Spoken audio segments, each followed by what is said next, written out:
Oh, shit. Forgot to get rid of that. Hang on a minute. Where has it gone? There it is. Evening. Good evening. Welcome to Raconteurs News with me, Jason Holmes, on this Thursday night. It's unusual for us to be on a Thursday night, but it is the Euros, and we've been watching. I'm going to say I've been overindulging myself in some football. It's great to see some crowds back. The Christian Eriksen thing was incredible. It was incredible how they just continued to allow us to watch it when I'd seen his face when he was down on the floor, and I said to my missus, I said, he's dead. So, but apart from that, it's been a decent tournament. We've enjoyed it. And I've got tons of stuff to talk to you about. But unfortunately, fortunately tonight I've got somebody else to talk to. So I don't have to be talking to myself. Good evening to you, Mr. Neil Sanders. How are we doing, Neil Mucker? I'm good, thanks. I'm sorry to disappoint you. No, it's all right. You're not disappointed at all. Let me get you on here. There we go. Yeah. There we go. We can see you now. Ah, fabulous. Right. How are you, mate? I'm all right. How have you been finding Euros? Because we did change this from Tuesday, didn't we, to Thursday? Yeah. But I thought we were going to be all right because I knew it was 5 o'clock kickoff. And I thought, well... Sorry, I didn't until the day before. I thought it was 8 o'clock. Right. That's me being a twat. I do apologise. But I was very surprised because we won. I've got to be honest. I am a bit of a sort of casual football fan, to be quite honest. But you know, when it's something like this, do you know what I mean? It's just nice. It's a nice excuse, particularly after the crap year that we've had. It's just a nice excuse to be able to get with your mates or go to the pub or whatever and just, you know, chat about shit, isn't it? Yeah, of course it is. I mean, I didn't have the old mates and pub thing. I think that would have been my biggest nightmare, I think. If I was able-bodied, it would have been a dream to be somewhere where there were loads of people and what have you. But I enjoyed it, watching it from home. I didn't have, to be honest with you, I didn't have too much confidence that we were going to do it. But it's Germany, isn't it? It's just, yeah. I'm a Sheffield Wednesday fan, so I'm used to disappointment. So I'm expecting it round every corner, even when it's with England. Well, I'm the same, like, you know, because Forest and that. So you get used to it. I'm just generally watching England. Like, you get used to being sort of England are like a roller coaster where basically it goes tick tick tick tick tick tick tick tick tick tick tick tick tick. You get right to the top and realise that you somehow at the bottom again. And nothing happens. It's just all tension, and then no release. So yeah. Apart from everyone smashing up Central London when they do lose, which was going to happen. Do you remember the Portugal game like years ago, where Rooney got sent off? I was on my way home from. I was in somewhere like Prague. I was on my way home, and I'd arranged to go into town. Like catch the bus and go into town to meet my mates and stuff like that. And on the sort of drive back, we were losing and whatnot. And I just decided like it's going to be absolute bloody carnage. And so I just stayed and watched the match at home and so the second half. And the second that the final whistle went, all that you could hear was just sirens everywhere because everyone had just totally lost their shit and decided to like destroy anything and everything that wasn't nailed down. Well, I was when that Portugal game. I was DJing at a big place in Huddersfield, a massive club, and so they wanted a DJ in daytime to get all crowd sorted. You know, I don't know game. It was the one where Ronaldo winked. That's him. Did that wink, didn't he? Yeah. And it went to penalties in end, didn't it? And we lost on penalties. And I was stood. And the light jock who was stood next to me, he says, if they miss, make sure you duck. So anyway, when England missed the last penalty, we ducked and they would just beer flying over everywhere, all over equipment and everything, and flying everywhere. So yeah, we're we're not very good losers, but we should be, because we have done it quite a lot. Yeah, we had the practice, haven't we? Like, do you know what I mean? But oh well, we'll see. But yeah. Never mind. Anyway, what are we talking about tonight? Because we decided we were going to talk COVID, didn't we? Yeah. Like, well, you know, I do watch your show, man. Like, I see you getting, you know, it's the same things. You've got to talk about the same things again and again and again. It starts to get a bit dreary, basically, doesn't it? So I thought, let's just have a chat about something a bit sort of old school and classic conspiracy chat. And you know, I just thought, well, we've never done a chat about mind control, have we? I don't think we've done like a sort of proper, like, you know, MKUltra and what it means and where it started, and Manchurian candidates and weaponry and different sort of countries getting involved in that sort of stuff. I'm not sure we've actually done one of those, have we? I think we might have done one of those back in the Andy days when Andy was here with me. But since then, I don't think we have. No, I think pretty much we've been sort of COVIDed, aren't we? We've sort of been sucked into this COVID thing. So it won't do any harm to talk about something different, to go over the old stuff, exactly. and the mind control, because it all relates to what's going on at the moment. Well, yeah, and you know, and it's a thing as well. Do you know, I mean, it's a fact, and you know, it's quite a sort of broad topic. A lot of people don't sort of know all the ifs and buts. Even, you know, a lot of people have heard of sort of MKUltra and stuff like that, but they perhaps don't know quite a lot of the details, maybe, or whatever.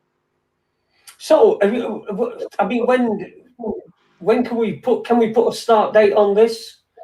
Well, like, it depends what you want to sort of consider mind control, because basically, I know this is a bit of an airy-fairy answer, but like anything that sort of you can use to control a large group of people, like religious ceremonies and stuff like that, the idea of sort of like, you know, city borders and don't go out into the forest because the monsters will get you and stuff like that. Literally, basically everything that, like, mind control, such as it is as old as civilization, or it even predates civilization. It basically gets to the point where there's any more than sort of a group of one small group of people. When you need, like, when you've got a large group of people, you often need to sort of get them all on board or get them in, like, working as a team or whatever. And a lot of the time that people do that to sort of like, well, it depends how sort of like sinister you want to think about it. Like, you know, in order to quell rebellion, or in order to sort of like manipulate people to do what they want, they'll sort of tell you what's up and what's down and stuff like that. Like, one of the sort of most famous ones that people don't sort of immediately think of is like the divine right of kings, and this idea that basically the royal family or whomever has been placed there by God, and that it's like a determined thing, so that essentially everybody will accept that and go, basically, you know, okay, fine, that's obviously the way that God wants it. We're God-fearing people. So, but he's told us this. He seems to know the score. You know, look, he's got a nice shiny crown or whatever. And so this is it. Like, there used to be a thing in Rome whereby often people sort of like knowledge of the wider world came from what would be known as players, and these are basically like musicians and actors and stuff like that would sort of go around, and they'd sort of do this sort of entertainment / news show where they would explain, you know, what the world is like outside of this area, because fewer people were able to travel. It wasn't impossible, but basically, no, you know, it gives people a perspective of the outside world. But what would happen with a lot of these things is that these players, they had to sort of, it was kind of like D-notices nowadays or whatever, or government sanctioned like newspaper articles. They weren't going to tell you anything that was going to sort of upset the apple cart. So the majority of these stories are going to be stuff like, oh, it's horrible everywhere else, and there's barbarians and like wild animals and stuff like that. And do you know what I mean? So again, it's one of these mechanisms that people can use for just, you know, controlling people en masse and getting them to basically get on with their day jobs and not question things too much. Yeah, but these, I mean, they don't do it on their own, do they? I mean, they have bishops and all these sorts of people in places that yeah. Well, then this is the point. like civilization in itself, and anything that basically, like, you know, stops the sort of, you know, the masses from basically going, hang on, why have they got so much and we've got so very, very little? This doesn't seem fair. Like 5 days a week, we have to work 5 days a week. That's an awful lot. And we don't, and what? Like, we get less for doing the work than the company we work for gets for our output. They don't want, this is the point, these are all the sort of fundamental flaws in society and civilization, that those at the very top, the elites, so to speak, don't want anybody like prodding at and examining too much, basically. So like this is the sort of Walter Benet's and the Edward Benet's and sort of Walter Lippmann concepts of basically what it's called is manufacturing or engineering consent. And what that really is basically just dictating the norms of society, or more sort of accurately, sort of painting the pictures in people's heads. And so the idea is that basically, if you've grown up in a facility, like if you grow up and basically like the queen is the queen and the like, you know, the toffs at the top, plebs at the bottom, etc., and it's always been like that, you don't question it because you're basically born inside that system, like a bit like sort of the Matrix. That's taking it a bit too far, but it's that idea. And if they can sort of like, if the people who actually sort of control the dissemination of information and have essentially the money and the power, if they can say this is normal, this is this is the way that it should be, then basically that is the way that it should be, if you know what I mean. And so that's how these sort of people engineer or manufacture consent. And the reason that they do this is explicitly because they don't think that people in general are bright enough to run their own lives. Essentially, it's a cover because they just want to remain, you know, the elites. And so they think that the majority of people should be passive to the world, and that they should run it. That question just popped up. Whitey Bulger, yes, Whitey Bulger was involved in MKUltra experiments, essentially, like that were shown to be. I think the phrase was ethically indefensible. And I believe there were sort of hallucinogenic experiments, but yeah, there's a lot.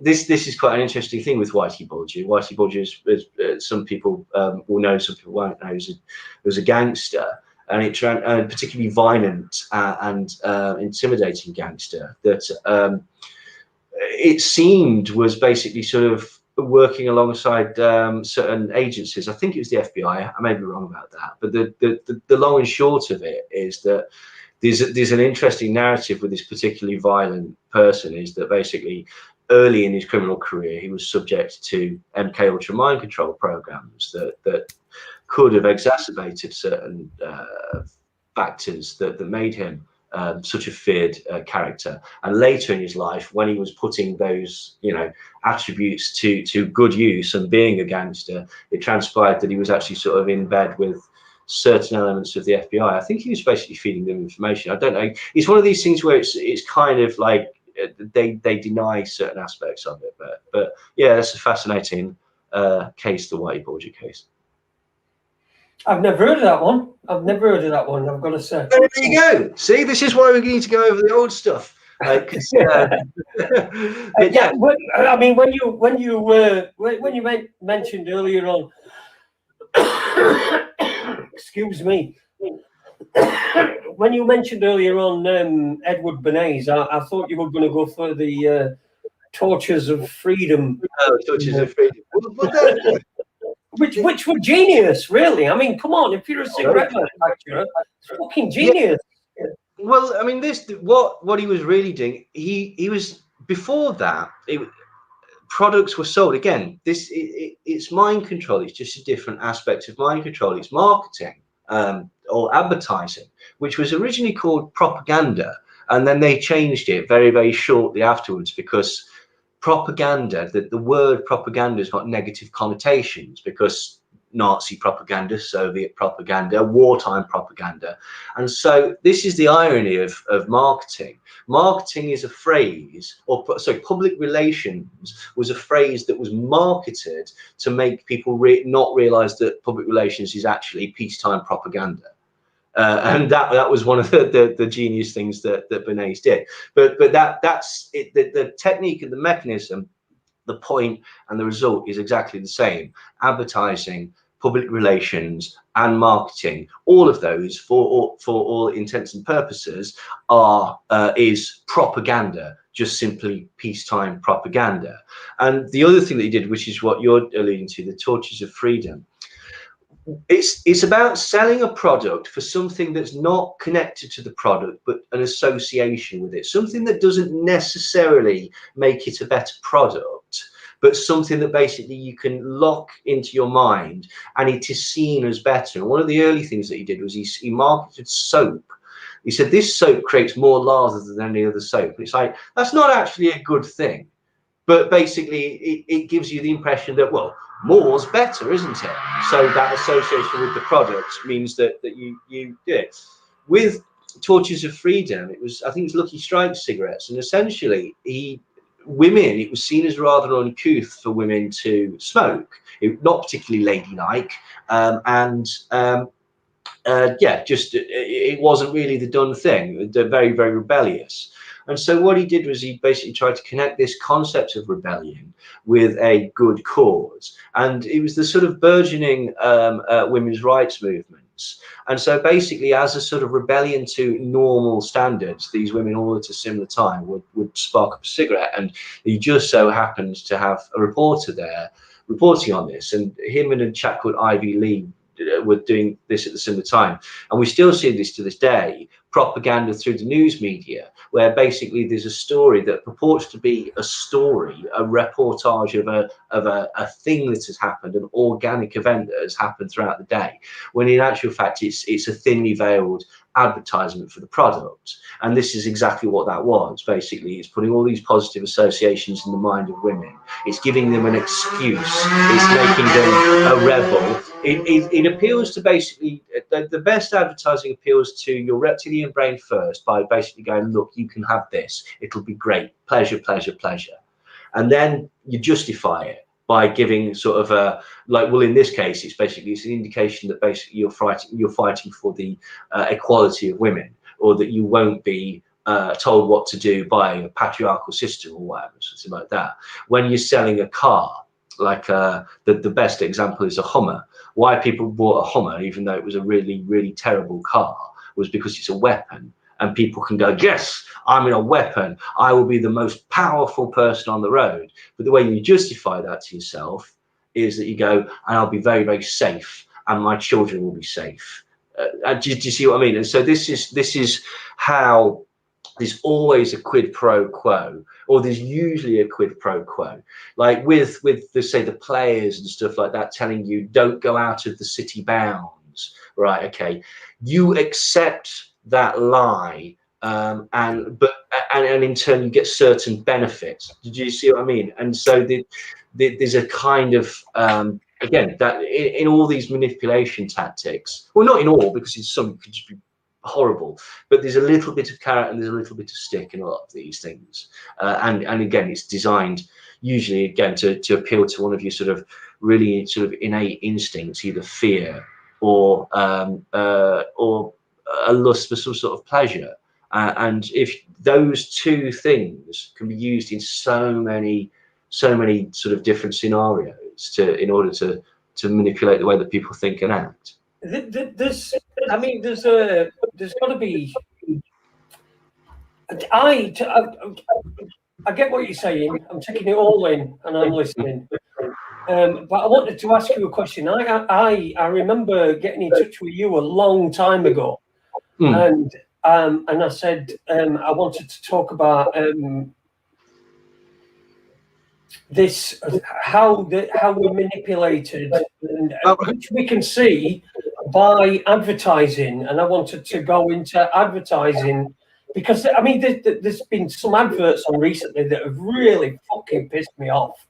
Okay. Just because they're so simple. All right. You know, so simple and so stupid. I mean, this Very Sure alarm that they've got, they advertise on TV. It's very sure. It's an alarm. It's a security system on your house, and it's called Very Sure. And so this woman says, you've had this, you've had the Very Sure fitted into your house. What's it like? And she goes, very reassuring. Ah. And you think to yourself, well, fucking. Can we pay you $1 million for that? Yeah, it's annoying, isn't it? It's an earworm that. Like, it depends. Like, some of these things are just shit, and some of them, particularly with the advertising, they're shit on purpose. Like, because it's an angle to get you talking. Like, there's still that concept of the sort of the water cooler moment, or like the best example of this, and go bloody hell, I'm gonna show my age here, Jason. Remember the Benetton adverts that used to happen, where they just basically, do you know what I mean? They'd show something like, the famous ones were a baby that had just been born that was covered in afterbirth. There was a white couple with a black child, I think. There was a person who was dying of AIDS in bed, I think. But there's all these shocking. Did not do one with Obama kissing Putin? Probably, yeah, probably. I don't recall. Yeah, I think they did a film. It would have been that type of thing, because the whole point is just to get a talking point. Like simples, that stupid thing that meerkat says, that has become like a phrase that you hear all the time, like stuff like that. You know what I mean? And it depends what your audience is as well. Like, again, like kind of like the point of the Benetton adverts is that basically it's not to be a clever advert. It's literally just to get you talking about it, to repeat the brand, and can work. Sometimes it can backfire. With a lot of advertising, they'll just do like a silly earworm or a hook, because it's really brand recognition. Like, I know it sounds silly, and obviously we are.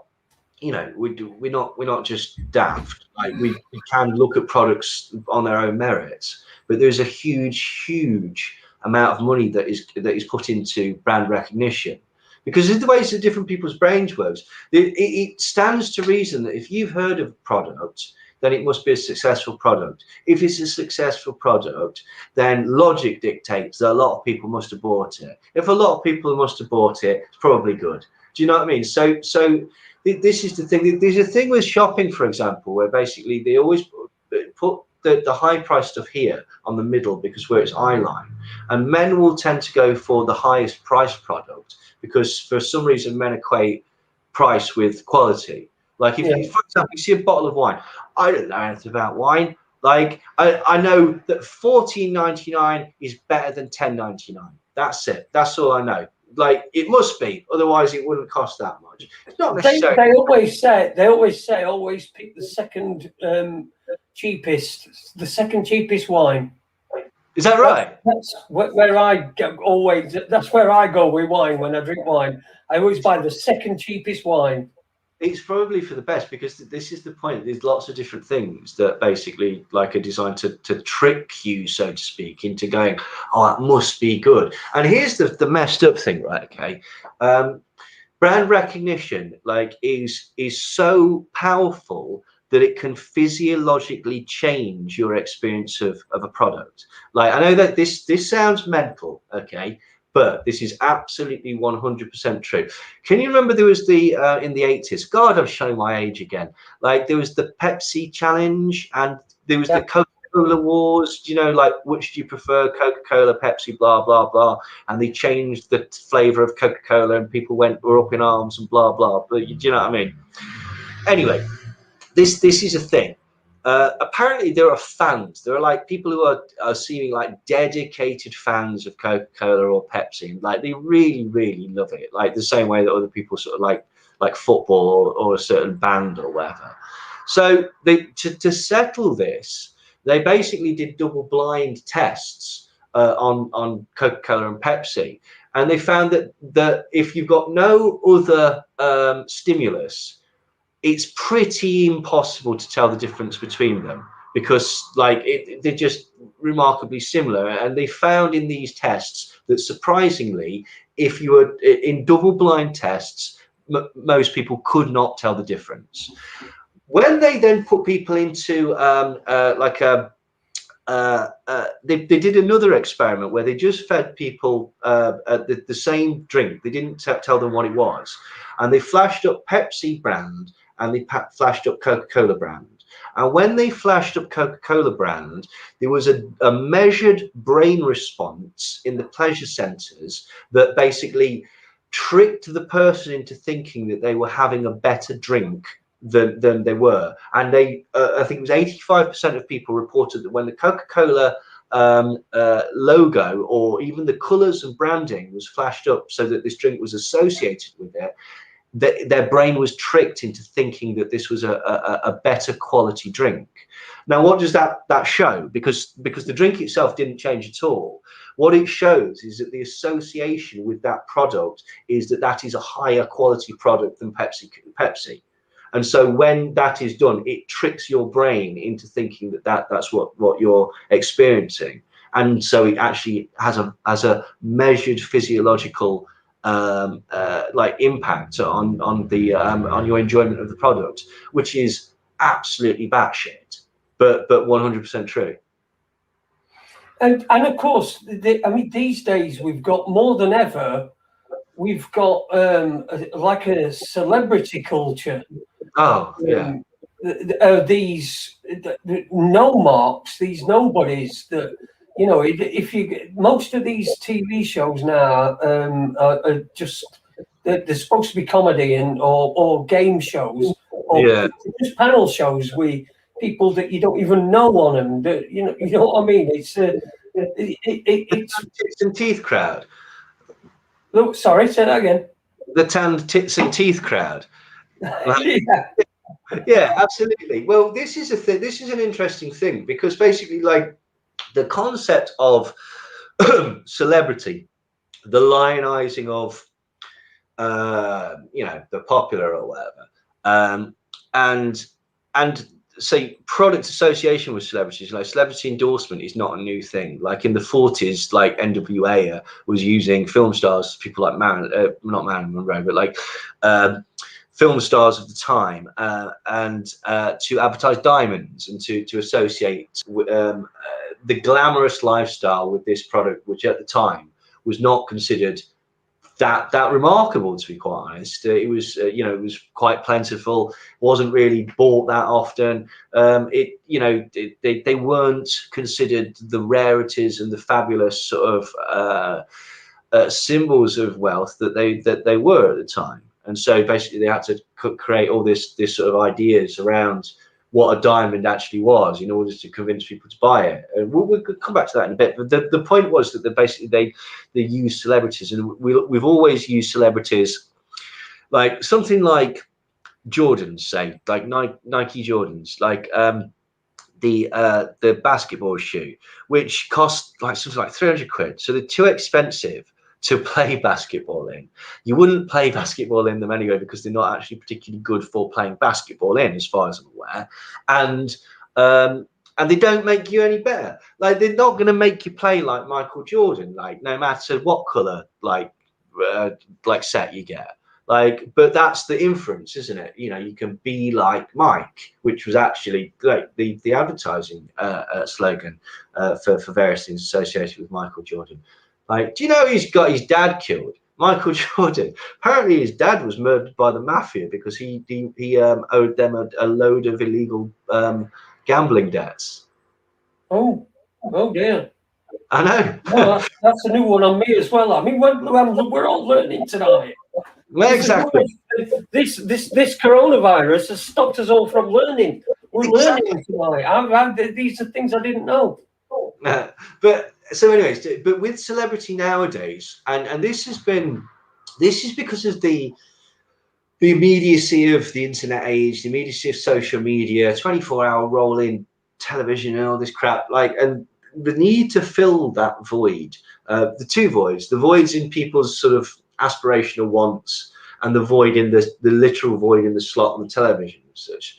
And so what we've been having, I think, I'm trying to think who the first one was. I'd probably go for someone like Lady Victoria Hervey. Like, do you remember when the It Girl To my mind, that was probably the start of people who were famous for just being famous. But I'm sure there's probably some examples of people from like the 60s or something like that. Well, I mean, if we're talking about 90s, you're talking about these it girls. You've got Tara Palmer Tompkinson, who was probably the first one. Yeah. And it didn't end well for her. No. Unfortunately, because I thought she was just a bit naive and a bit, probably had too much money and too much. I don't think anyone ever said that. Yeah, absolutely. But since then, I mean, again, there's probably examples from before that, but since then it's really snowballed. This concept, and particularly with the sort of the Big Brothers and the reality TV, the idea of basically being famous just for being famous. And there seems to be like a sort of a quick line for that by basically just going and shagging somebody on a television show. Like, do you know what I mean? That you go straight to the front of the queue, but it's not terribly long lasting. It's rather hollow. Mind you, you say that, like there's a few people who've made like lasting careers because they've sort of like morphed into presenters and stuff off the back of it. And that's quite damaging because they've not done anything. Like, do you know what I mean? Like, they'll convince people, or people might be convinced that basically, oh, it's my electric personality, or just my unique way of looking at life that draws people to me, that makes people want it. But it's not. It's just because it's been spoon-fed bullshit to you. So this idea of just wanting to be famous for famous sake, not like I want to be appreciated for being a good author, I want to be appreciated for being a good singer, a good dancer, a good musician, a famous actor, or something like that.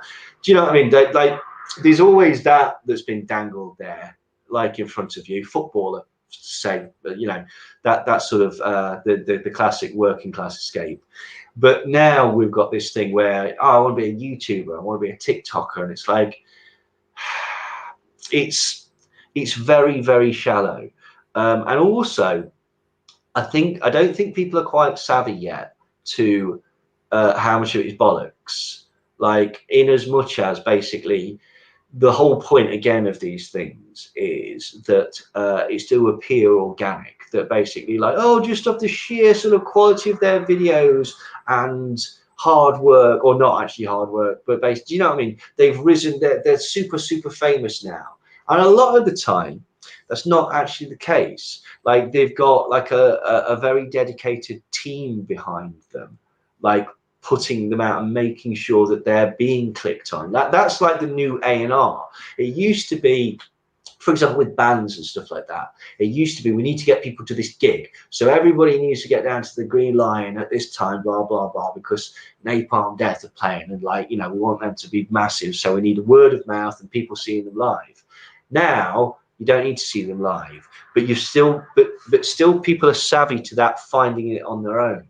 So if you can sort of like, just drop it into their lap, put it on their Spotify feed, or stick it into their like Twitter or whatever, do you know what I mean? So that they stumble across this thing, and then all of a sudden it becomes, and everybody's like, oh, have you heard of this? Oh, I heard of him before he was famous. You can remember, like, that used to be the thing where, like, oh, do you like Nirvana? Oh, I've liked Nirvana since before they were popular. In fact, I prefer their early stuff before they went so sell out and commercial. Now it's the same thing, but where did you find this person on the internet? Where did you first hear of Billie Eilish or Lil Pump or whatever? Like, they're the ones that do my head in.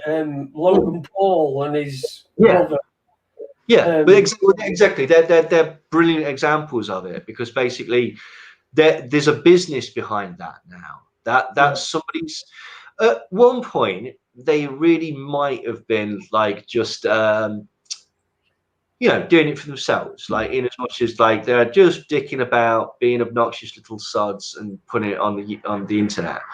But very, very quickly, like, I mean, you've been doing this for years. You know how difficult it is for a video to get traction out of a certain like, demographic. Yeah. Of course. And all of a sudden they get these sort of viral hits, and then there's another viral hit, and blah blah blah. And it's, of course, sometimes it does just happen, but because that is the mechanism now, that is that is used more and more by people to actually to promote these things. Like there's that awful idiot with the tattoos on his head, Adam 22, and he basically was doing that sort of thing. This is all these sort of SoundCloud rappers, like the rappers that basically had a sort of distorted bass sort of beats, and talked about drugs, and essentially a lot of them from California, and did like a lot of them are called Little something, and it's like a certain type of music that culture itself was very much sold on being organic and being like it's a street thing. Kids have come across this is for them. Bullshit. You've been fed. Don't even happen. Don't happen anymore. It only happened. It might have happened 10 years ago on the internet, but it don't happen anymore. Well, this is the argument, isn't it, Jason? Is like, did it ever happen? Because like the famous one is the Arctic Monkeys, who apparently blew up off MySpace off the sheer quality of their songs, and like they're a very good band, obviously. But there was something very, very suspicious about that. The bandwidth that they would have required to do what they did, like it would have crashed their website rather than actually sort of like promoted them. Basically, it's the long and short. And then there's always rumors that basically like various members of them are connected, like got an uncle in the industry or something like that. Do you know what I mean? So it's like that's the way. Like sometimes you get sort of like quasi-real things like Oasis and to a degree Nirvana and stuff like that. But whilst these were still sort of like real bands, like were initially on small labels and stuff like that, it's still not until you got that big industry push like Sony with Oasis and Geffen with Nirvana that they actually got that recognition, the worldwide recognition. And still the idea, Oasis particularly, were very, very keen to promote the idea that they were on an independent record label, which was Creation. And technically they were, but it was connected to Sony, and people wouldn't have heard of them without that backing. But again, this is the point. Authenticity, in one way or another, is deemed as important, isn't it? Like, well, sometimes it is, and sometimes it isn't actually, because you've got sort of that Tekashi 6ix9ine at the minute, who basically just admitted that basically it's all fake, it's all nonsense, blah blah blah blah blah, and people still follow him. But I think they follow him for a different reason. I think they follow him because he's trolling. But yeah, it's always been. I mean, Jesus, it's been fucking 20 years since I was even approaching young. But like, to my mind, it still is important. This authenticity, this sort of like, this band is real. They're not. It's not a trick by the record company, or it's not a trick by some very, very wealthy people. And the sad thing is that basically 9 times out of 10, it is. It must be. Otherwise, you wouldn't have heard of it. Because, do you know what I mean? Because like people just completely understand. So I mean, there's a lot of people out there that with great talent that don't get anywhere, and simply because the face doesn't fit, or anything. It could be anything. He always used to go on about people having the X factor. I mean, that's easy to do, isn't it? Fucking Carol, we can say, oh, you've not got the X factor. I mean, you can't define that. You can't measure it. No. He's just he's completely fucking ruined the entire music industry.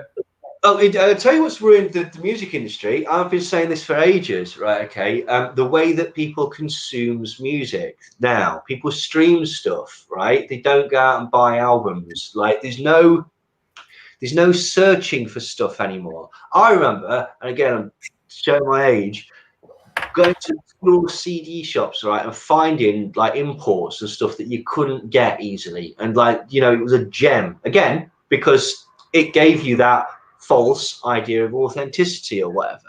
But the fact that you can find anything now, you can just type it in, literally anything you like. It kind of overwhelms you to the point where you'd think with more choice people would actually, you know, have a more varied sort of output. When you've got too much choice, your brain shuts down and basically goes, I don't know. And the reason that this is a thing called the agony of decision, right? If you've got lots and lots of choice, right? You ever seen Ramsay's Kitchen Nightmares and whatnot? One of the worst things he says that you can do is have a massive long menu because people don't know where to go and they get bored. Tell them what they're eating, right? For several reasons. One, because you have less food in stock. Two, because it shows that you're confident that this is good and you will like it. And three, because basically, like with a long menu, people forget and don't know. And like the best example is like my DVD collection. Christ, I'm showing my age. Like, do people even have DVDs anymore? Like, I've got to listen. When I'm talking, when you're talking about going to CDs, buy CDs, I would go into record shops on a sort of Saturday morning when they were getting them all 12 inches in, and you know, well, go stickers that on. We'll have a listen at that, and you know, decide whether you're going to buy it or not. And I've still got a bunch. I totally missed that, but hey ho. But anyway, so like you're bored and you go to your I've used this example loads of times, but you go to your DVD collection, you go like, there's nothing there that I fancy. You're flicking through the channels and Scarface comes on. You go, oh, brilliant, Scarface. I just rejected Scarface 3 seconds ago when it was my decision. Why? Because you don't want to take the responsibility for not picking the best thing. So bizarrely, when you've got more choice, you tend to be overwhelmed and you tend to look to somebody to go, oh, tell me what I want. And so this is why you're getting spoon-fed this shit. But to go back to my original point, what's happening with this is because basically nobody's buying albums anymore. Everyone's either buying songs basically they're just buying songs. Or just listening to songs. They're not investing in artists. So you've got the point. You know who's fucking headlining all the metal festivals this year? Like, or was supposed to be headlining them?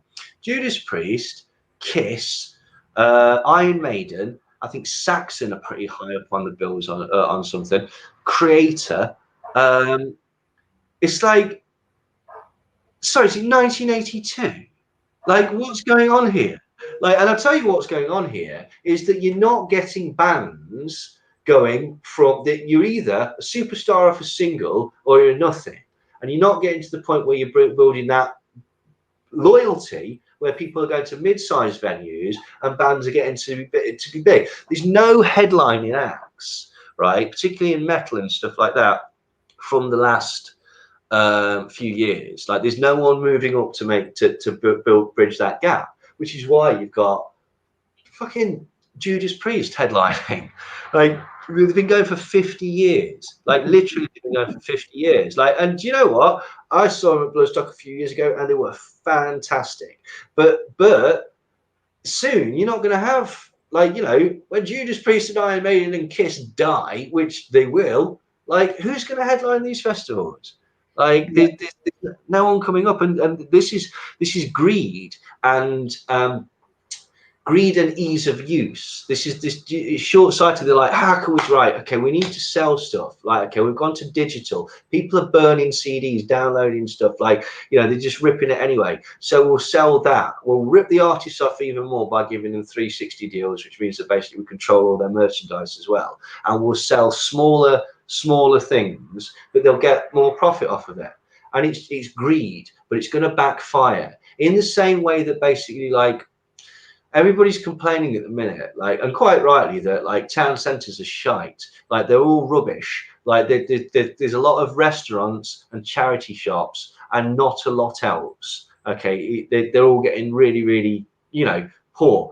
Why? Because no one shops there, because everyone shops online. And so it's one of these things where everybody complains, like oh, the city centre is rubbish. And it's like, yeah, but let's be honest. How many times have you bought stuff off Amazon this year because it's convenient? Like, do you know what I mean? And here's the one that I was talking to my friend about the other day, how this convenience culture, basically, you know, the engineering of consent, like the manufacturing of norms and stuff like that. I've got a 52-inch television over there, right? Okay. When I was a teenager, a 52-inch television was the stuff of a madman's nightmare. No, like, you know what I mean? Right? Okay. And bizarrely, I watch quite a lot of stuff on this laptop, which is this big. Like, a lot of people watch films on their phones now. Like, why would you do that? You've got stuff that basically your parents would have like begged to have, right? But because it's convenient, because of the utility of it, you'll go to your phone.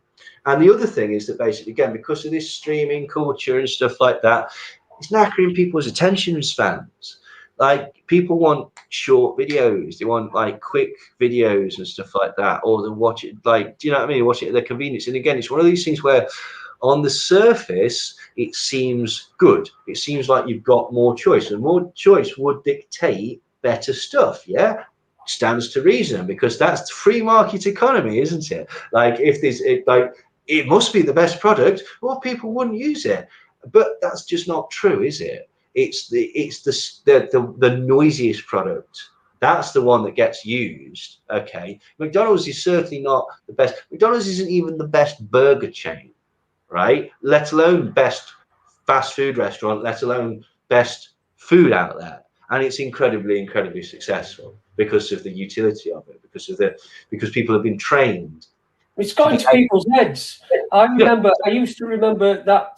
I remember specifically a moment in time where, because they used to do that whistling bit at the end of their adverts, and they used to say, "I'm loving it" afterwards, and then suddenly the "I'm loving it" went, and it was just the whistle. Yeah. And so, but then when you heard the whistle, you also read in your head. You heard "I'm loving it." Yeah, like they trained a dog. Like, yeah, almost exactly. I mean, it's Pavlovian conditioning is exactly what it is. This is the thing, and this is why a lot of these slogans like this don't necessarily have to make a huge amount of sense. Like, the car in front is a Toyota, the best a man can get. Just do it, and stuff like that. We all know what they mean, but if you ever take a step back and just read the sentence without all the association to the product, they're pretty meaningless. They're a sort of vague positive assertion. Like, and this is why a lot of like adverts as well, they don't tend to. Here's the crazy thing, Jason, right? Adverts are usually more successful if you're not properly paying attention to them, right? Because you subliminally still take it in, but you're not conscious there to sort of criticize it. Do you know, if you're like really scrutinizing something, you might go, "I see what you're trying to do here. Oh, pretty lady draped across the bonnet. You think I was born yesterday?" If you're not really paying attention to it, okay, all your eyes see and your brain sees is, "Oh, there's a pretty lady draped across that bonnet. Cool." And your brain literally makes that association. And so this is why a lot of adverts don't tend to make sense. It's like, you know what you were saying earlier about this advert, it just does this, it just does this, and it just does this, and it's bloody annoying. That's sort of the point. Again, it's either that sort of just the brand recognition or the it's basically that. It's brand recognition. That's the bottom line with products. There's no such thing as bad publicity. And these arguments that's not true. There are certainly examples where people have destroyed companies with bad publicity and stuff like that. But it's gone from like, it's either right subliminal, so that it's, I mean, the electric car ones really fucking pissed me off. It's either subliminal or it's obvious and in your face, and like, look at this dog thing called Bought by Many. It's a fucking pet insurance thing, and it's called Bought by Many. I mean, what is it? It's just so fucking stupid. But this is the point. But advertising is stupid, right? I did that program, the presentation, the welcome to sell thing, and I put a joke in there that basically, like, sales is, you never put a bit of butter on your knife. Do you know what that reminds me of? The South African song by Splitting Image. Like, I've never. You'll never. Oh, I've played that on this show actually when we had some South Africans on. I've never met a nice South African. Yes, but Brilliant yeah, song. somebody just put up Gillette messed up. They did and they didn't. Like you know, they're still there. Nike didn't do badly off of it. This is the thing: you can morph seemingly bad publicity into good publicity, because every time here's the clever aspect of that. Every time somebody goes go woke, go broke, just like Gillette did, do you know what you're doing? You're advertising Gillette. You're creating brand identity. Like, and yes, they did, you know, they did, as I said earlier, there are examples of, like, you know, I think they took a hit on the stock market and stuff like that. But it's often I know somebody who went to a fancy dress party dressed as the Go Compare man. Brilliant. The opera singer. Yeah. Yes. Brilliant. Again, well, this is the thing. This is that's the point. That's the success of an advertising campaign, when it's become like a cultural thing. It's sort of transcended the advert to the point where the slogan is, you know, it's embedded in your head, because again, that's sort of the point. Like, it's to create an identity around these things. Going back to like what I was talking about a bit before, diamonds is literally the best example of this, because in the sort of like 40s, like just prior to the 40s, diamonds weren't actually that well sold. They weren't terribly expensive as such. They just weren't really a thing. Like, they were, you know, obviously jewelry was a thing and stuff like that, but they just wasn't doing terribly well. And the thing about diamonds is that basically, like, they're pretty straightforward to get hold of. There's loads of diamonds. There's far more diamonds in the world than exceeds the want for diamonds. And so, you know, because that should dictate that they should be very, very cheap, because, you know, many diamonds as you want. And basically what happened was, it was, oh, what they bloody called, it's completely fallen out of my name. The diamond people, what they bloody called, De Beers. Yeah, thank you, De Beers. De Beers hired this company called NWA, and basically what they wanted to do was change the image of diamonds in order to make them an expensive product. And they did this a number of ways. Like we said earlier, they associated them with glamour. They commissioned a series of films, and with stars wearing diamond necklaces and jewelry and stuff like that. And then what they did was they sent people to schools, and they were telling children, like, basically, like, the diamonds were aspirational, and they're basically trying to get are the meerkats supposed to be gay? I don't know, actually. Like, maybe. Yeah, maybe. So basically, these were an aspirational thing. And what they also did was they associated it with engagements, and this had never been done before. So basically, they created the concept of an engagement ring, and they said that basically, look, the larger the diamond on the ring, the stronger the gentleman's love for you. And they even went so far. Have you ever heard that thing that basically there's a prescribed number of months' wages you're supposed to spend on three months' wages. Here's the thing, okay? That was dictated by NWA, who's the advertising company, and in different countries it's different. I think in Japan it's something like 7, because basically they can get away with it. So there's no universal thing, because it's completely made up. And so, and initially, basically, what would happen is that basically women would go along with men and go, oh, I like that diamond. And women are a little bit more frugal than men often. So they would go, well, don't get that big one. It doesn't matter, does it? Just get that small one and we'll be fine. So then what NWA did was they created the idea of the surprise engagement. And said, don't tell your sweetheart, you know, it's far more romantic to spring it on her. But then obviously you want to make sure she says yes. How are you going to guarantee that she's going to say yes? Well, you show that you really love her. How do you do that? You buy the most expensive ring in the shop. And that was basically how diamonds became this sort of synonymous with glamour and synonymous with paying a huge amount of money.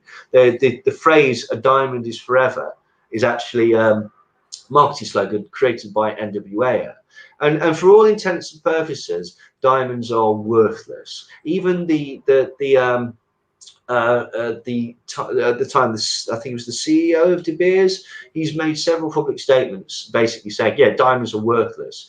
They're certainly worthless in sort of like monetary terms, because the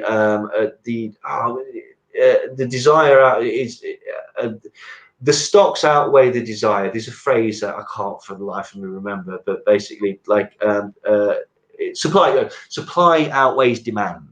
So basically, they're intrinsically worthless. Like the only worth that is attached to them is the worth that we've culturally put onto them. Basically, do you know what I mean? So they're only worth thousands and thousands of pounds because we've decided that they're worth thousands and thousands of pounds. They're only worth what somebody will pay for them. Exactly. I mean, anything is really, when you think about it like that. But that's a very good example of basically, say, the manufacture of consent through marketing and public relations and through advertising. So basically, they've created a new norm. Like, so now basically nobody would even question it. It's just a done thing. You buy your fiance an engagement ring, and if you can afford it, you buy her a diamond ring. And so, you know, this is the power of these things. Lager used to be a women's drink as well. Like it was, for example, it was Heineken. Heineken used to be advertised as a blonde for a blonde, like because men would drink bitter or stout or ales of some description, and lager was seen as basically feminine. It was, you know, it's a girl's drink. It was seen as a girl's drink, and so it took quite a lot to change that and to introduce that to the male market, basically. And you know, which is very strange now, because you know, lager is now synonymous with, say, the concept of the lager lout or what. Yeah.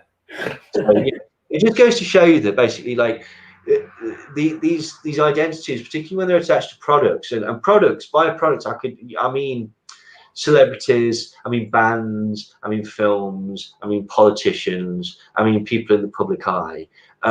These things aren't necessarily true. Like they're creations, and they're fluid as well. Like they will change. You see this when again with musicians and stuff like that, like constantly reinventing themselves so that they remain relevant. And you know, this is the thing, isn't it? You always, the market is shifting and the demographic is shifting. One of the things that happens to, say, quite a lot of bands is that basically by about your fourth, fifth album, you sort of like, nobody's really interested anymore. Do you know why?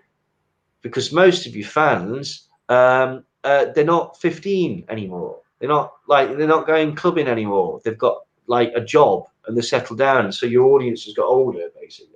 So, like, you know, it's just one of the sad things, really. Yeah. Well, we're an hour in. Woohoo! Woohoo! Yeah, and we've got another hour to go. It's very interesting. I just want to say hello to some of the people in the chat room. I know you can't all see each other because there's some people on Facebook, there's some people on YouTube, and I think there's might even be somebody on Twitch at some point. Or even though I don't even know what that is yet. It's something to do with computer games, apparently. All right, okay. No, all right. Well, I'm on there anyway. No, nice. Computer game, can't we? We can, you know, play Second Life. Whatever happened to that? Second Life? What's Second Life? Don't you remember Second Life back in noughties? Everyone had you could have a second. It was called Second Life, and you could build yourself a life up. Oh. Like it was computer generated, and you built yourself a life and a personality. Or it was before Facebook and all that crap. Well, I was just about to say that's what people do on Facebook nowadays, isn't it? Don't get me fucking started. I mean, it is just. Let me just say hello to some people in chat room before I forget. Good evening, Spanish Chicken, Chris Partridge, Dancer CJ, Thomas Tierney, Denny Carr as well. Denny's in Germany, so we apologise to Denny for thrashing their team or only 2-0. Do you know what I was thinking? I was thinking after about first 10 minutes, I was thinking this back three's not working because they got through quite a couple of times, didn't they? Yeah, I'm thinking this back three's not working.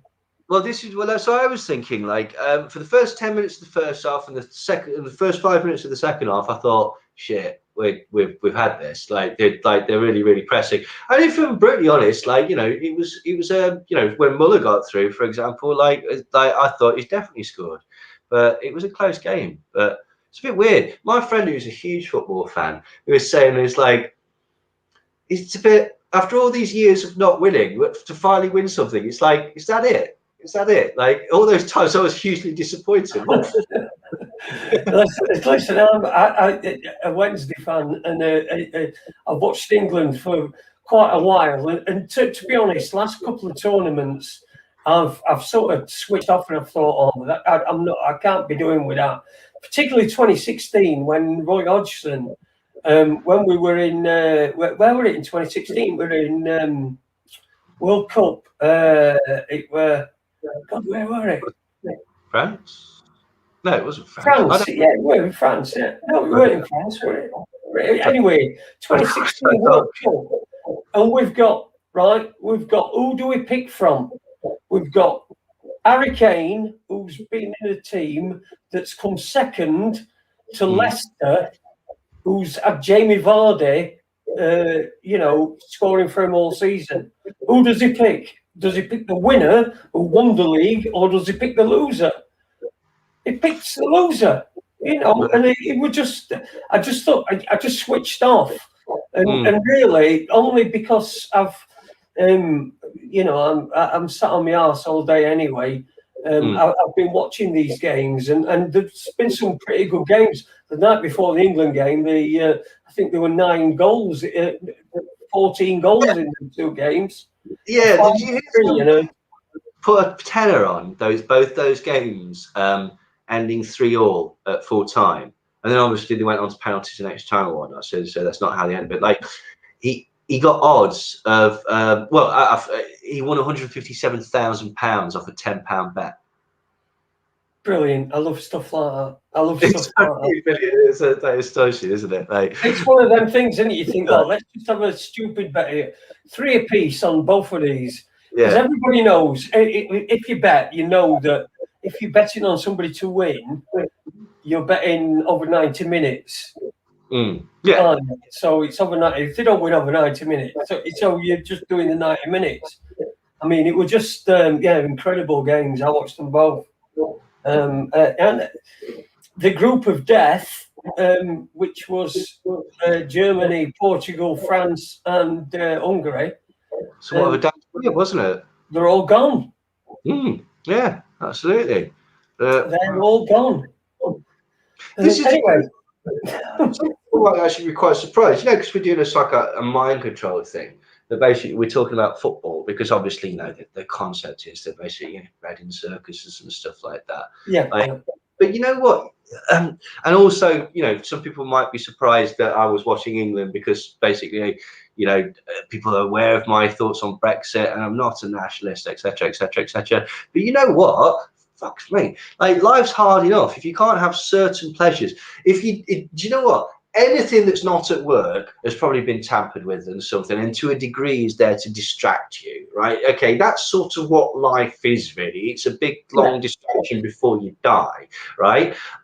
So it's all right. Do you know what I mean? It's okay to like the football, like, for crying out loud. Do you know what I mean? Like, life is tough enough without people basically saying, you can't support this institution because it's just feeding into the rot of civilization. Like, do you know what I mean? Like, there is nothing that, it's like what we're saying with music and stuff like that. Like, yes, like, again, I'm more aware of like underground music than probably most people here, punk bands, black metal bands, stuff like that, with real tiny distributions and stuff like that.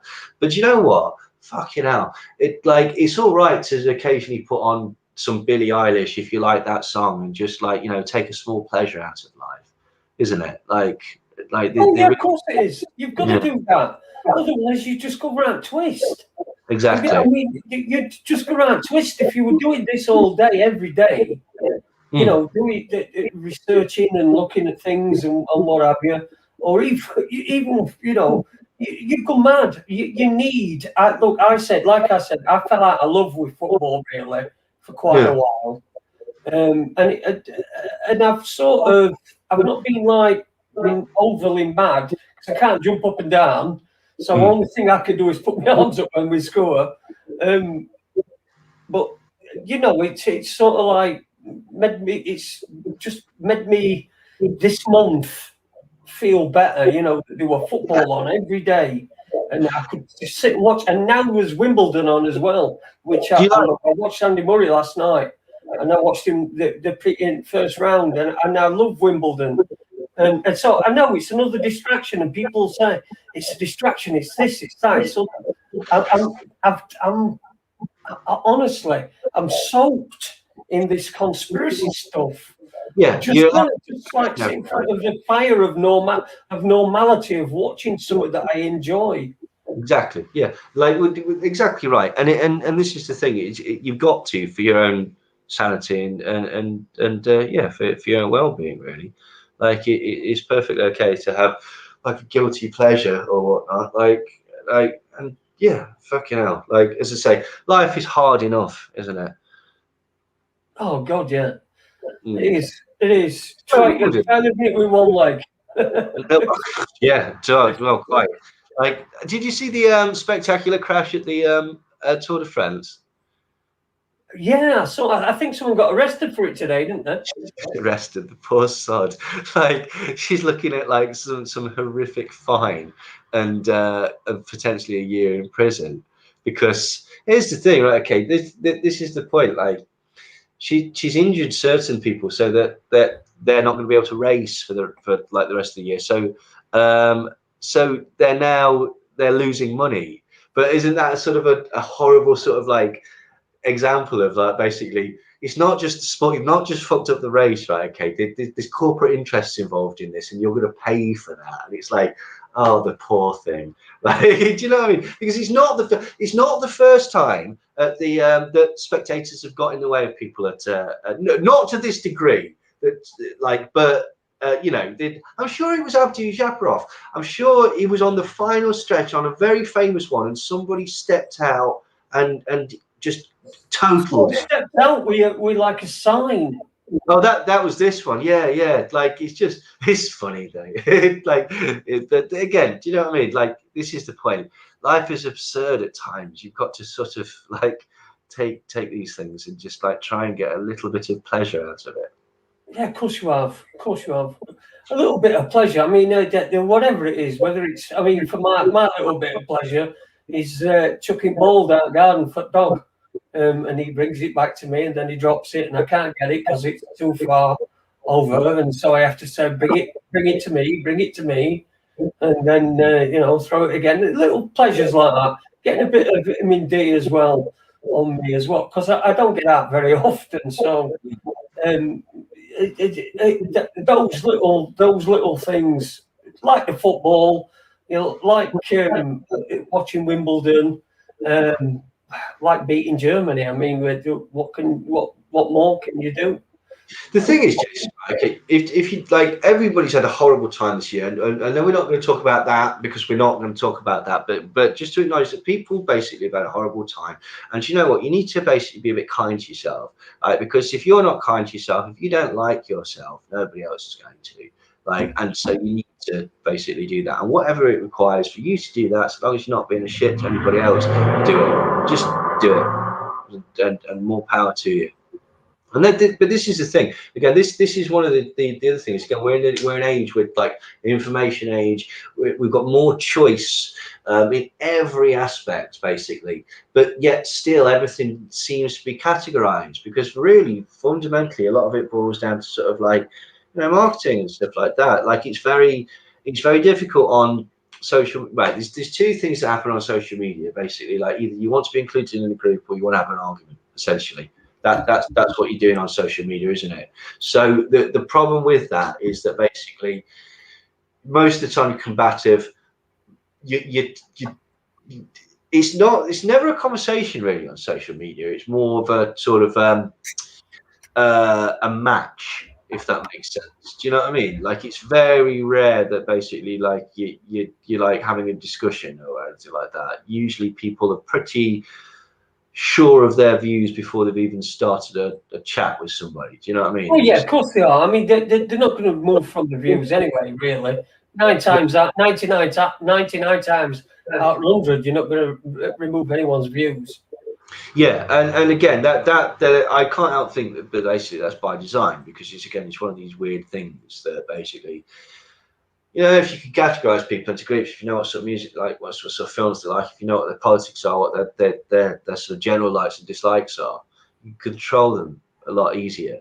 Like, just simply, like, there's so much rat-tat-tat stuff at the minute, which is blatantly just designed to create outrage on either sides of the political spectrum. Do you know what I mean? Because it's basically, once people are in that, it takes people immediately to that fight or flight. This is fucking ridiculous, blah. Like, and so like there's, and then the problem with that is, this is a problem with media, is that people don't tend to read articles. They don't tend to read the main things. The headline, the point of the headline is to sell the article, to draw you in. Right. The problem is that basically, because we're in this like click like world, it's like, what's the skinny? Can you just praise it for me? And often people nowadays, more than often than not, actually take the headline to be an accurate representation of what the story actually says, and that's not the point of the headline. That's not even the point of the headline. It's not supposed to be there to represent the story. It's supposed to be there to draw you in. Like, so this is a bizarre problem that we've got in the world of information. Like, you know, we've got literally anything at your fingertips, and people have been trained again to go for quick appeals to authority, essentially.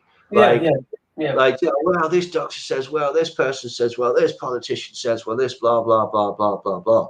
And again, you use those really as sort of weapons, rather than sort of like jumping off points for discussion. And again, as I say, the reason for this is because social media is designed. We're social animals, right? There's several points, right? Okay, this is why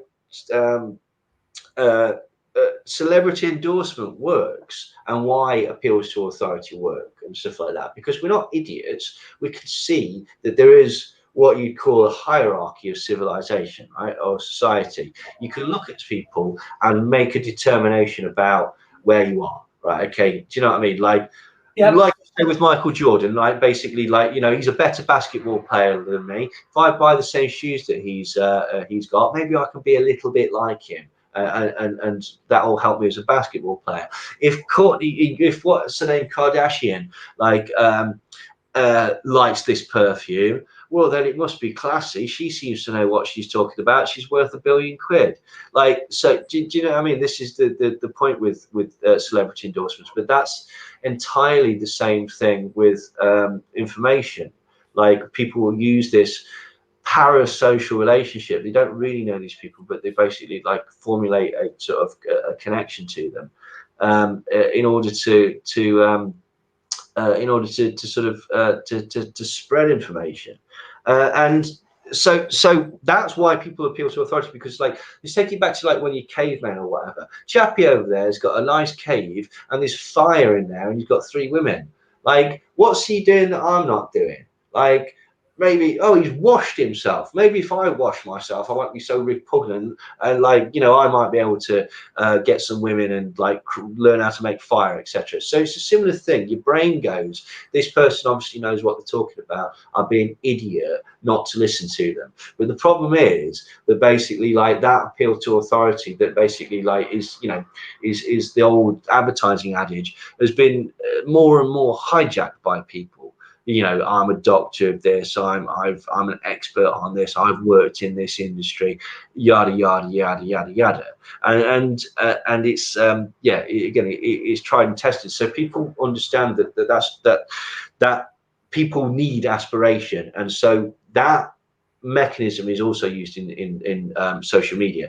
When you're talking, right, all this information, all this knowledge that you're learning, that might be part of this aspirational thing. So this is why people like gossip, right? This is why people like working out puzzles, and this is because you get that dopamine response. Why do you get that dopamine response? Because it's teaching your brain to learn, okay? And the more you learn, the more successful as a animal, human being, whatever you will be, the less likely you are to die, okay? So it's those innate instincts that go as far back to fucking people in a cave that are driving people's need to be on social media, that need for gossip, that need for interaction, that need for not missing out on the vital piece of information that might make your life better.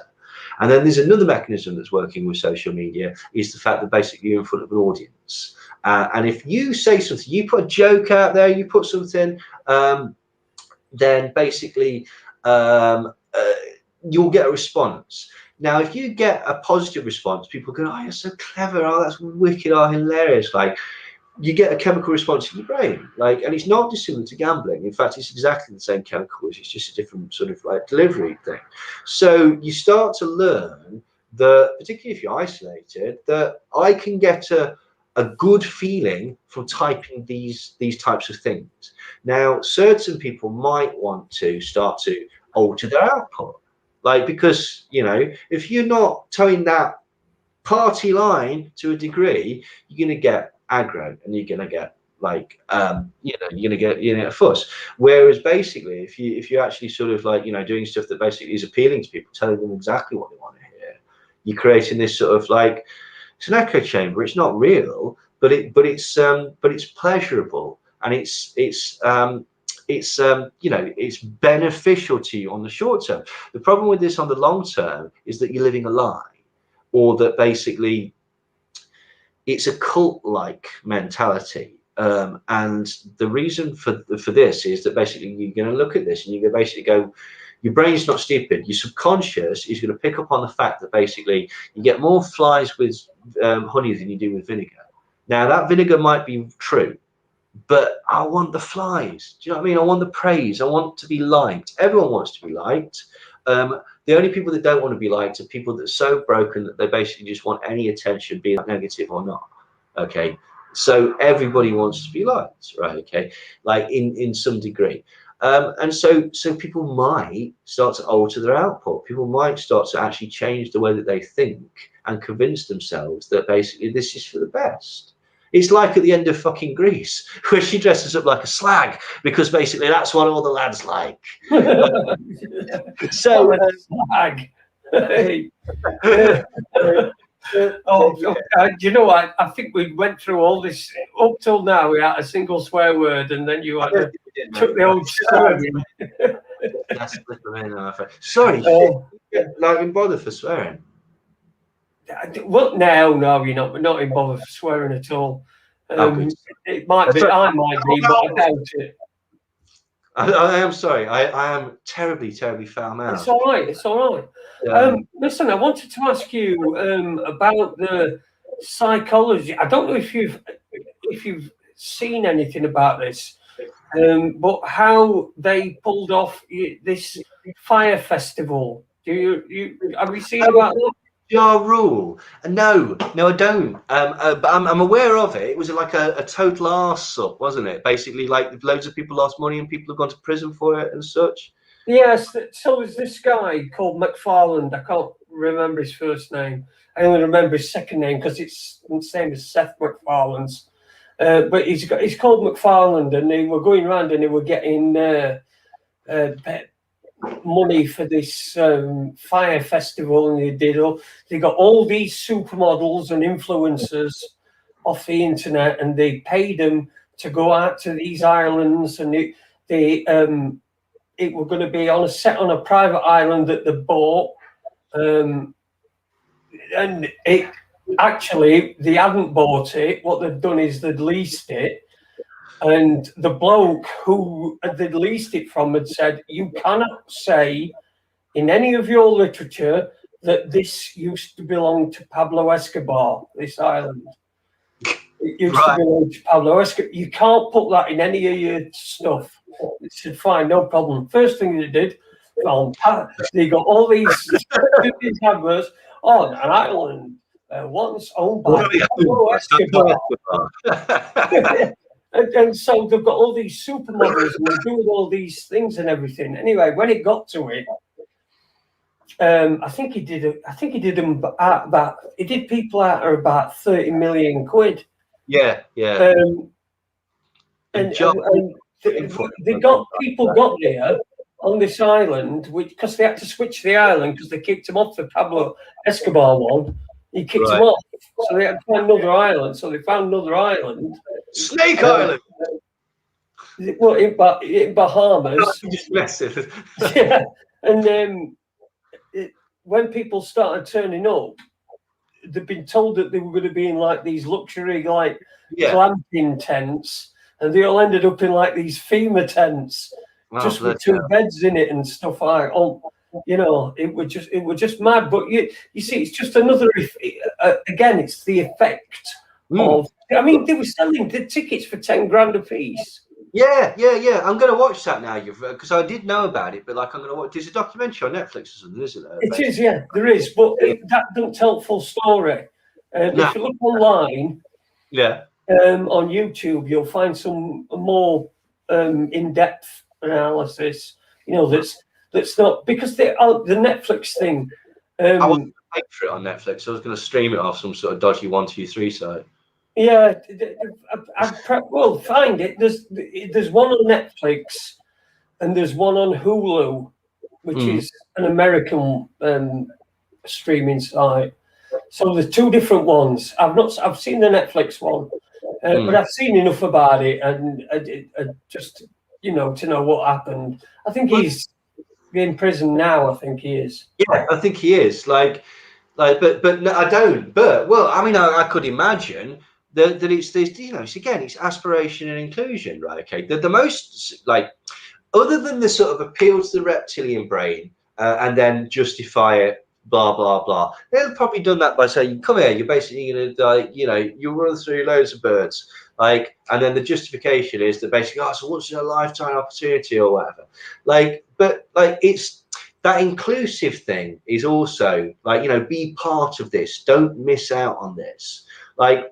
That's kind of the mechanism of basically, again, and the other mechanism of advertising, and one of the other mechanisms of advertising is also the mechanism of getting people involved in cults, because all that cults do, and this can again go for any sort of group, online group, devotion to a football club, devotion to a product, a particular type of training that you like, anything like that, to varying degrees, right? What it does, and what these things purport to do is two things really. They tell you what the world is like and where your position is in the world, and they surround you with like-minded people that give you psychological reassurance, and that's all that they do, right? So let's have a look at, say, something as simple as trainers, right? Okay, Nike. Oh, you like Nike trainers too? Oh, you're the sort of person that likes Nike. Aren't we cool? Because we all like Nike. Nike are the shit, aren't they? Aren't they brilliant? Yes, look at mine. Oh, your Nike's a bit more expensive than mine, which means on the hierarchy of Nikes, basically you're a little bit better than me. So exactly what the world's about, what makes it better, Nike, and where I am in the world. And I'm surrounded by like-minded people that feel the same thing. And this is the same thing that we see basically. That's ubiquitous in advertising. That's sort of you're part of a family, you're part of a group. You like this product, but other people don't get it. This isn't for them. This isn't their sort of thing, which is kind of why people get really sort of mentally angry when, the new Batman's coming out and Ben Affleck's going to be in it. It's Ben Affleck, why? Affleck was the bomb in Phantoms, yo. If anybody gets that reference, 10 points. The point being, right, okay, is that basically you feel a personal attachment to it. The sensible thing to do would be basically go, oh, that Batman film's gonna be rubbish. Never mind. I'll just continue liking the already existing canon of Batman stuff. Like, do you know what I mean? But it feels like it's taken away from you, and that's successful marketing. When you feel like this product is attached to you, basically, when you feel like you're included in it and you discovered it and you're part of it. And again, that works with the conspiracy lot as well. Like, the old media and stuff like that. It, like, people like to be part of groups, like, the flat Earth community or whatever. Like, there's dozens of communities and beliefs within the sort of alt media, isn't there? And do you know what I mean? It's that same kind of thing. Fundamentally, doesn't mean that you don't believe it or that you don't think it's right. And who knows? Maybe like you are right. But the point being that what these things do under the surface is they this is why people join football clubs and stuff like that. It's for friends, isn't it? Really? Do you know what I mean? Because we're social animals, so we want company, and we want interaction, and we want people to tell us that we're nice, and we want people to appreciate us.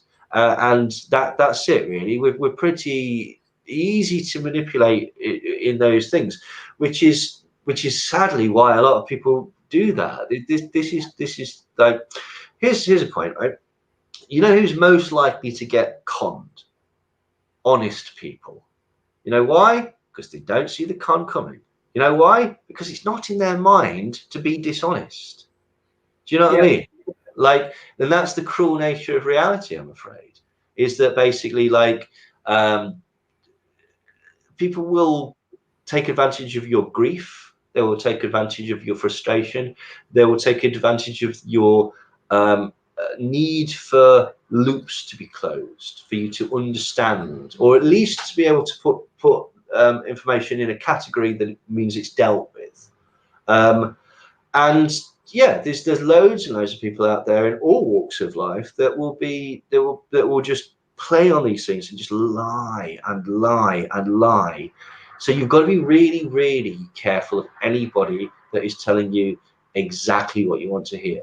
Like, if, like, do you know what I mean? It's the thing. If it's too good to be true, if it seems too good to be true, it's probably too good to be true.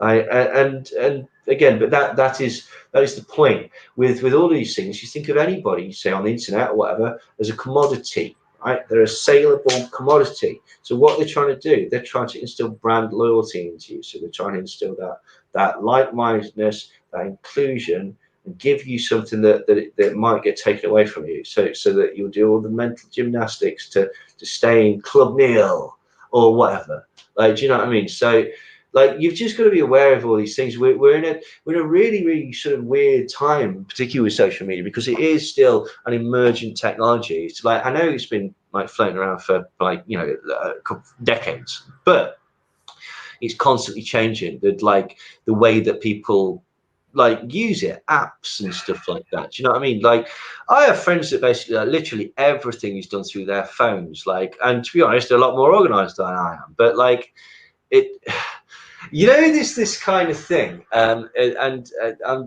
like, this is going to sound more hysterical than it's meant to. Like, this concept of transhumanism and stuff like that people are worried about, like things like that. You already are. You're a cyborg. You've got a computer in your hip. Like, and basically the majority of like your sort of commerce is going through that. Like, do you know what I mean? Like, you're paying bills, your booking tables, your diaries in there, all your means of communication are in this little device. It, like, what's the difference from it being here and you doing it manually to it being in your head? Like, it's a surprisingly short step. But again, that's the manufacturing of consent. This concept that phones are now normal. We've got a debate now. Should phones be banned in schools? Like, of course it should be fucking banned in schools. Like, what the hell are you using your phone for in school? Like, no, you shouldn't have your phone out. They're a distraction. Okay, it was Walkman when I was at school. Like, we weren't allowed Walkman, right? Okay, for exactly the same reason, right? It is what it is. But basically, because the phone is now so ubiquitous, people are going, but My child needs that in case they get dragged into the bushes and thrown in the back of a van full of puppies. And it's like, how on earth did we all survive to be this age without like, do you know what I mean? But that's the point. That's that reptilian brain is, fuck off. I want to use this product because it's cool and it's fun, right? The logic, the justification is it's a safety device. So that if I'm ever in trouble, I have this beacon. And again, it's true. But here's the thing: the best propaganda is 80% true. Right? If it's completely untrue, right, then nobody would go for it. It's too outlandish. If there's something that people can latch on and go, oh, I don't know though. Phones do have calculators on them. This is true. Like, and so, but you know, so I could see the argument for basically, you know, flipping them upside down and making it say boobs, right? Because you know, classic. Boobies. You can do boobies. Yeah, you can do that too. Absolutely. Right. Yeah. Who was that? It's on Family Guy, isn't it? Could we get two calculators and do that and put them together? Do it now. Yeah, I think so. There was some on extras as well. Stephen Merchant. Oh, with the pen was Robert De Niro. He just did boobs, I think. It's 58,008. Marvelous, good stuff. Like, but that other show that Gervais did, Afterlife, was awful. Was absolutely awful. He just wasn't very funny, and it was badly written, and like just basically like saying the C word every 5 seconds is not a substitute for a joke. Like, it's not edgy, it's just shit. But oh well, hey ho, what can you do? But I agree with you, to be honest. I agree with you, and I'm a big Gervais fan. Yeah, me too. All this stuff he's done before. I think he's got lazy. I think The Office is just Office is up there with Fawlty Towers and Blackadder. It's a classic. I think Extras is it's up there, but it's more a sort of it's a Blackadder 1, isn't it? It's not a Blackadder 2. I think the Christmas special ruined that. Extras. I think it would done up to then. It was done. And he'd gone through all that crap. Well, they'd gone through all that crap to get to where he wanted to be, and then realised it weren't really where he wanted to be. Yeah, it's a bit obvious, wasn't it? It's a bit your sort of it's your what's it called? It's A Wonderful Life story, isn't it? But again, here's the thing. This is this is the sad thing when you've done sort of like film when you're studying at uni and stuff like that. That's what's called a trope. Right, okay, there's only so many stories, really, isn't there? It's about how you sort of like tell that story. And so this is the thing you tend to see. What was interesting about that was that he the catchphrases and the sitcom within the sitcom that he did, the very sort of populist When the Whistle Blows, and how he was saying, oh, it's just nonsense, it's just base rubbish, and it's just like, you know, it's thing. He's essentially prophesied Mrs. Brown's Boys there. But I've not watched that. Not watched that. Sorry. She's done very, very well. Like, but so did what's he called? 2 pints of lager and a packet of crisps, because basically, you know, like people like that sort of stuff. Now, popular doesn't necessarily mean good. I mean, it certainly doesn't mean like, and this is going to make me sound like a right snob, because essentially I am a bit. Like, but like that's kind of the point. If it's popular, it's not high art. It can't be by very definition. But you know, but I'll go on the record and say that Mrs. Brown's Boys is shit.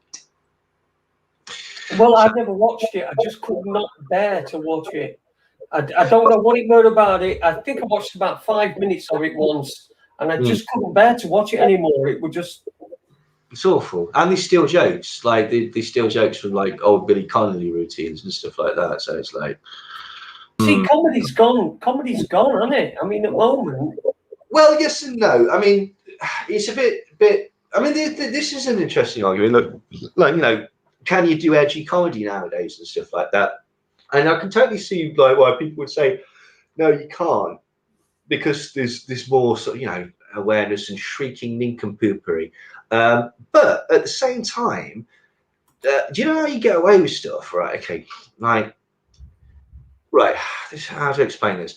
Because Dave Chappelle's still doing really, really good, challenging stuff. And Robert Jeselnik and David Cross are still doing really good, challenging stuff. Really, really sort of like fucking ridiculously like brutal stuff. Like a Robert Jeselnik joke is like, you don't know anything about loss until you've seen a baby drowning in a small amount of water, and you certainly don't know how to wash a baby.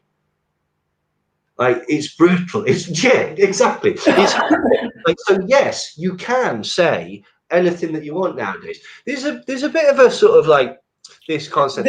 Now, you can say anything you like, but Yeah. there's not many that will. I mean, one of my favourites is Norm Macdonald. He's an American guy, and he does sort of he does his own YouTube show and stuff, and he writes jokes, and then he'll get his guests to say them.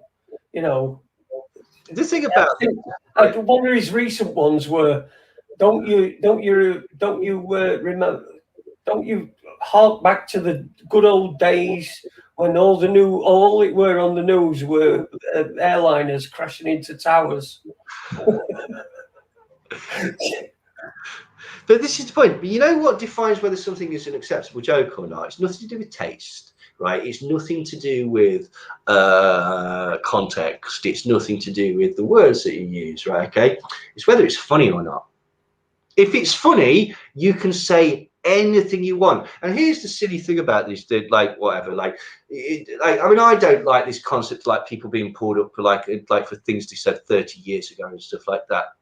But you either say, look at it and go, oh yeah, shit, that wouldn't fly nowadays, but that was 30 years ago, or you double down and go, and I mean it, so fucking what? That's how you get out of this, right? Okay. You know what annoys me about like, I don't personally believe this cancelled thing. I think a lot of it is just people just being called up for shit takes on stuff. But what really annoys me about it, is that it's nothing at all to do with morals, right? Okay, let's take Donald Trump as an example, right? Kicked off Twitter for saying insightful things and stuff like that, right? Okay, no, he was kicked off Twitter because basically they weighed it up and they'd gone, he's less of an asset than he is a detriment to us at this point. Twitter won David Icke on there, causing controversy. They won Donald Trump on there, causing controversy. They want all of these people because it gets them advertising revenue, right? Okay, it's a monetary decision. When they finally decided to kick somebody off Twitter, it's because they've looked at their bottom line and gone, it's turning off more people than it's turning on. And that's what fucks me off about this whole thing, because it's always sold as a moral argument, and it never is a moral argument. It's always a financial or fiduciary consideration as to these things, and it's just silliness, isn't it? Like, do you know what I mean? We live in an age today. This is the strange thing again, that you would assume that basically with more information and more means of communication, that we would basically be able to communicate more effectively, to, like, you know, discuss things, even things that basically disagreements. For some strange reason, in the age of telecommunication and video communication has gone out the fucking window. Like, and I can't help but think that basically this is like, you know, it's the point. Like, all of these things that are supposed to make your life easier. The whole point of a laptop is it's supposed to be more convenient, isn't it? Right? Okay, you know, you can set it up anywhere. Brilliant, fantastic. All that means is now you're expected to do work on the way to, like, on the train, like, as well. Do you know what I mean? Like, this is the problem. Most things, when it boils down to it, sadly, the mind control, the reason that basically the sort of manipulation technique is going there, 9 times out of 10, right, it boils down to money, just making money. Just like, you know, we're either selling a brand, which is like yourself or whatever. You want people to donate, you want people on your side, you're selling this idea of basically, you know, like, again, that quid pro quo. You just put some money in my Patreon, and I'll give you this exciting new information. But also, you'll be able to use that information in a practical sense to get around your life and shit like that. And it's like, is that true though? Like, we need to be a lot more aware of this engineering of consent and this sort of like this control of narratives. That's one thing that basically it's an old form. It's literally that painting pictures in people's heads. But this idea of if we can control the narrative, if we can tell people what's happening before it's even happened, then basically we're controlling the conversation, we're controlling people's understanding of what's going on in the world, and we're controlling like the way that people are going to react to it. And so that is the thing that's going on at the minute. At the minute, we've got what is an info war. We've got a definite info war, that mimetic warfare, which the concept being, it's saying easy concepts. We all know what a meme is, yeah, right? It's this, and it's got a tiny bit of information, but it tells you a lot in a short space, right? Okay, great if it's accurate. But this is the point. Do you know what I mean? With this is the flinging these memes about now, right? Okay, and there's a lot of money that's going into it in the same way that basically they want you to think that you've stumbled upon this particular artist on Spotify in an organic way. They want you to think that you've come across this information in an organic way, because then you don't notice the biases or the inherent biases or where this has actually come from, or why this piece of information has been put into this realm. And that is it's a very strange thing. It harkens back to what we've been talking about basically, is that newspapers, films, etc., we're quite savvy to that. We're incredibly savvy as a people now to all of these things, and we have been for a while. Not, you know, we're not impervious to it, but you know, if it's in the sun, pretty much people are going to say shit, right? Do you know what I mean? Like there's that. The news, we're aware of the political biases of different news channels and such like that. Yeah, quite. For some reason, we haven't quite got that on the internet yet. Like the way that information is disseminated to you in the internet, for some reason, we're still rather accepting of anything that sort of comes our way. We don't treat it with the same scrutiny that we would treat something that came from mainstream media, and that's wrong, because just because they live in a fucking shed or whatever, right? Okay, they're not in like BBC, doesn't mean that they're any less likely to be crafty or you know, want to spin stuff or have an agenda than other people. Do you know what I mean? So like this is just something that for some reason has been lost, or not lost, but basically greatly diminished. And I think that is exactly because of the medium that it's used. Like it's been designed to do it that way. I think what there is there's a lot of scrambling to be, you know, the one that after this all this shit's done, and you know, we take over the world, which is not going to happen. But we know it's not going to happen. But you know, these people, there are people that are either telling us it's going to happen because it suits their agenda and gets more people to the website and whatever. And there's going to be a lot of disappointed people again. I mean, it's just a crazy. The alternative media is not the same. It's not the same as it was. Alternative media used to be like me and you talking to each other, and not like some poxy site saying, you know, fucking new pictures of Diana in a fucking car dead or what. You know what I mean? You know what I'm talking about? I know exactly what you mean. It's like they used, and maybe I'm being a bit rose tinted here, but it used to be a little bit more considered, and it used to be a bit more genteel, and now it's more sort of like more immediate and more sort of like, are you not on board with this particular train? Because if you're not, oh, do you know what I mean? Like there's factions, so to speak, isn't there? and it's more sort of like an allegiance to a faction than a sort of like a general interest. Like the point being that basically, see, like a few years ago, it used to be like you go to conferences, like what are you talking about? Ghosts. What are you talking about? UFOs. What are you talking about? Oh, you were abducted. What are you talking about? Mind control. Oh, cool. Let's just have a listen. Some of it I don't buy. Some of it I do buy. But it's all fairly low key. Again, a lot of money came into it. A huge and it's amount. all interesting as well, weren't it? It used to be all interesting when there were people that didn't have an agenda. They weren't being paid to be there. Yeah. You know, like Onfirth and places like that. You know. Yeah, you're doing it more out of the love. I mean, don't have to say that there weren't always sort of grifters and stuff like that. But again, the medium is there. Like, what's weird is that, like, I tell you what's just like when Alex Jones stopped doing films because he realised there's no point doing films anymore. Like, so Alex Jones is a twat, right? And I strongly believe that he's basically involved with Stratfor and probably a CIA plan. I know for a fact that he was involved in the election of Donald Trump, which was connected to British intelligence and the CIA through Cambridge Analytica. But there's no denying that basically, like, the Bohemian Grove films are revelations to loads of people. The police state films were incredible. The one that he did about the election between Bush and the other Skull and Bones man, John Kerry, fabulous. Yeah.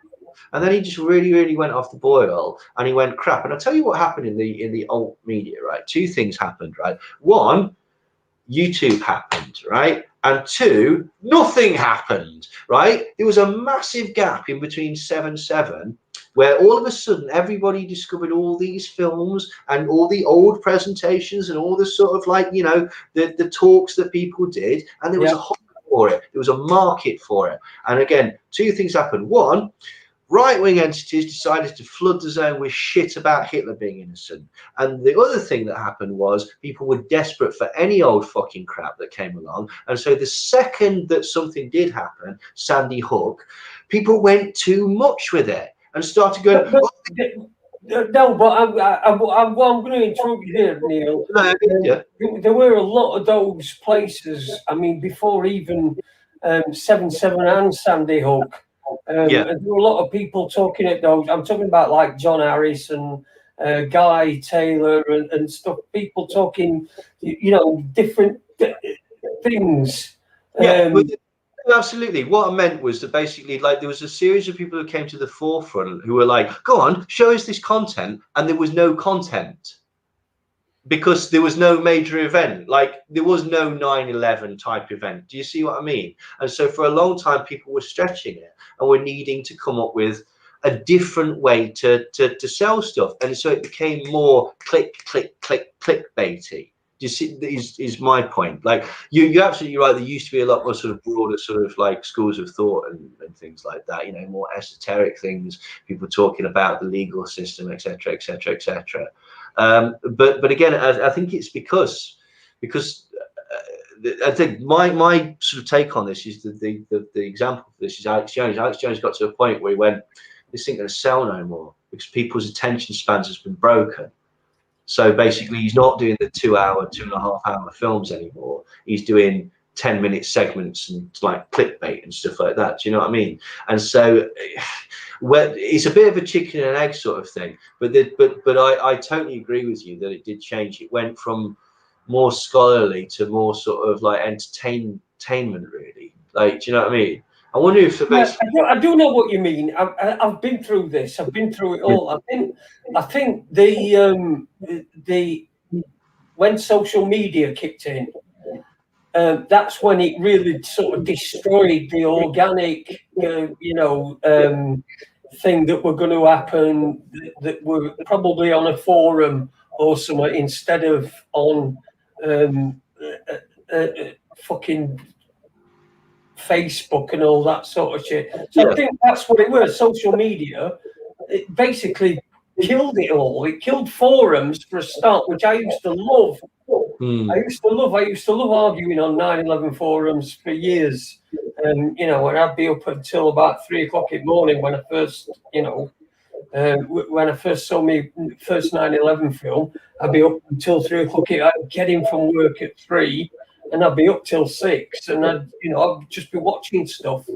But then when you know, social media came along, when you had forums, people used to come on your forum and have a go at you and call you this and that and other because you believe this, a certain thing, and then you'd be able to have a go back and have a go back and have a go back and have a go back, and then it, you know, keep going.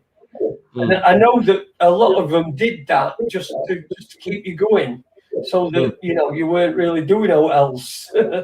I might be wrong about this, like, but I might be right. Like 10 years ago, 15 years ago, if you wanted to do something like this, right? Okay, you'd need to read a load of books. You needed to collate a load of stuff together. You need to do a talk. You need to find someone to put you on.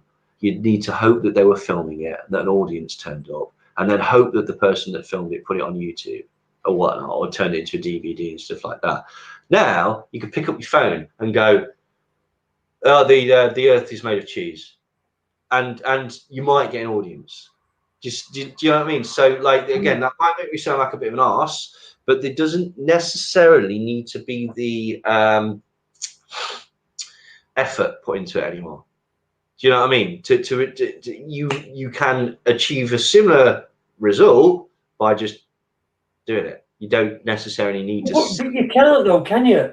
You can't get a similar result, because before, if I let's just say, if I put 9/11 into Google in 2006, it would pop a load of videos that were conspiracy videos.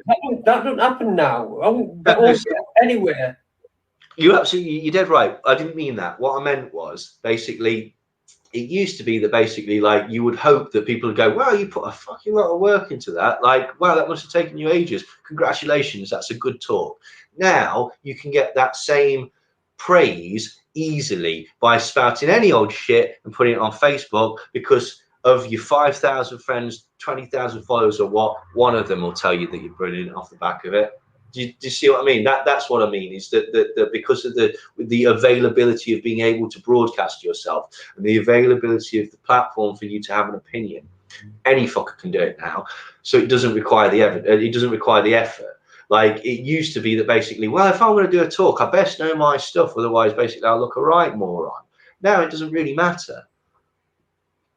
Some of them talks, I mean, I used to come in from work, when I was DJing, I used to come in from work and sometimes put some of these talks on, you know, I'd watch Brian Gerrish at Glastonbury or whatever. You know, these are things you go through, you know. You go through all these different phases, and now I'm at a point where I don't think anything can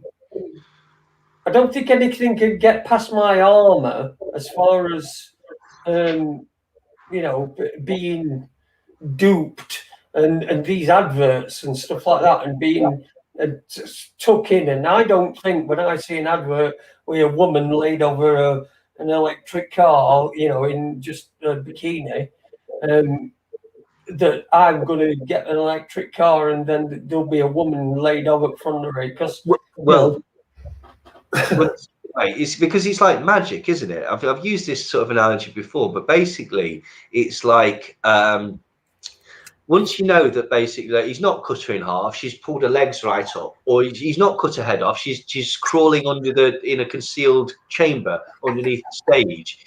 It hasn't got the same effect. And yet, even though we all know that magic is real, magic isn't real.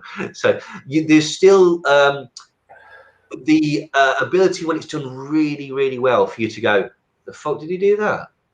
Do you know what I mean?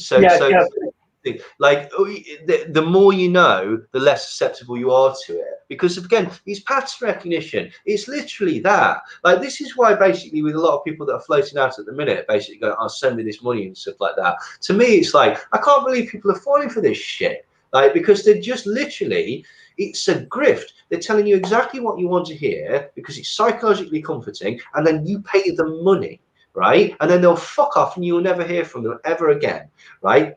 But that's because I can see this pattern recognition. And it's the same thing with you when you like, and the same thing with all the people that are watching this. When we watch the news and there's a talk about the royal family or the government or whatever, you can see the spin because you've got that pattern recognition.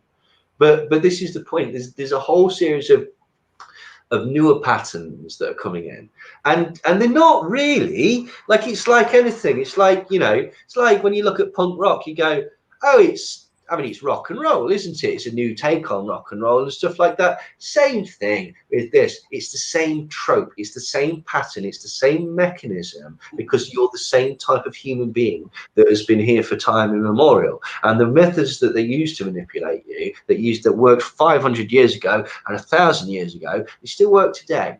But basically, because we're not interested in, I don't know, fucking roughs on an X and the gladiators, like not the gladiators as in like Jet and that, I meant like, you know, Roman gladiators, or not even the gladiators. Like, okay, but because things have moved on, do you know what I mean? It's presented in a new way. It's the same shit.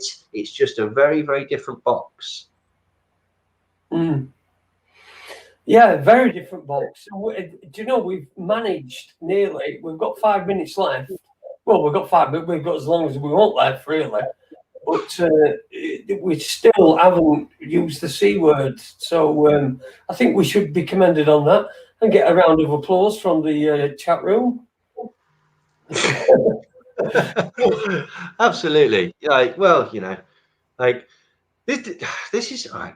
No, I can't even. No, the thing about swearing and the thing about like language and stuff like that. This is why, again, I get annoyed by like things like, oh, you can't use this word anymore. You can't use this word anymore. It's like, whilst I understand that basically, you know, the prejudicial use of certain things, and I don't mean racial epithets, by the way. I mean usually things like saying like, retard, spastic, and stuff like that. Okay, I'll tell you for why. Like, because the problem is that there's a thing called euphemism creep.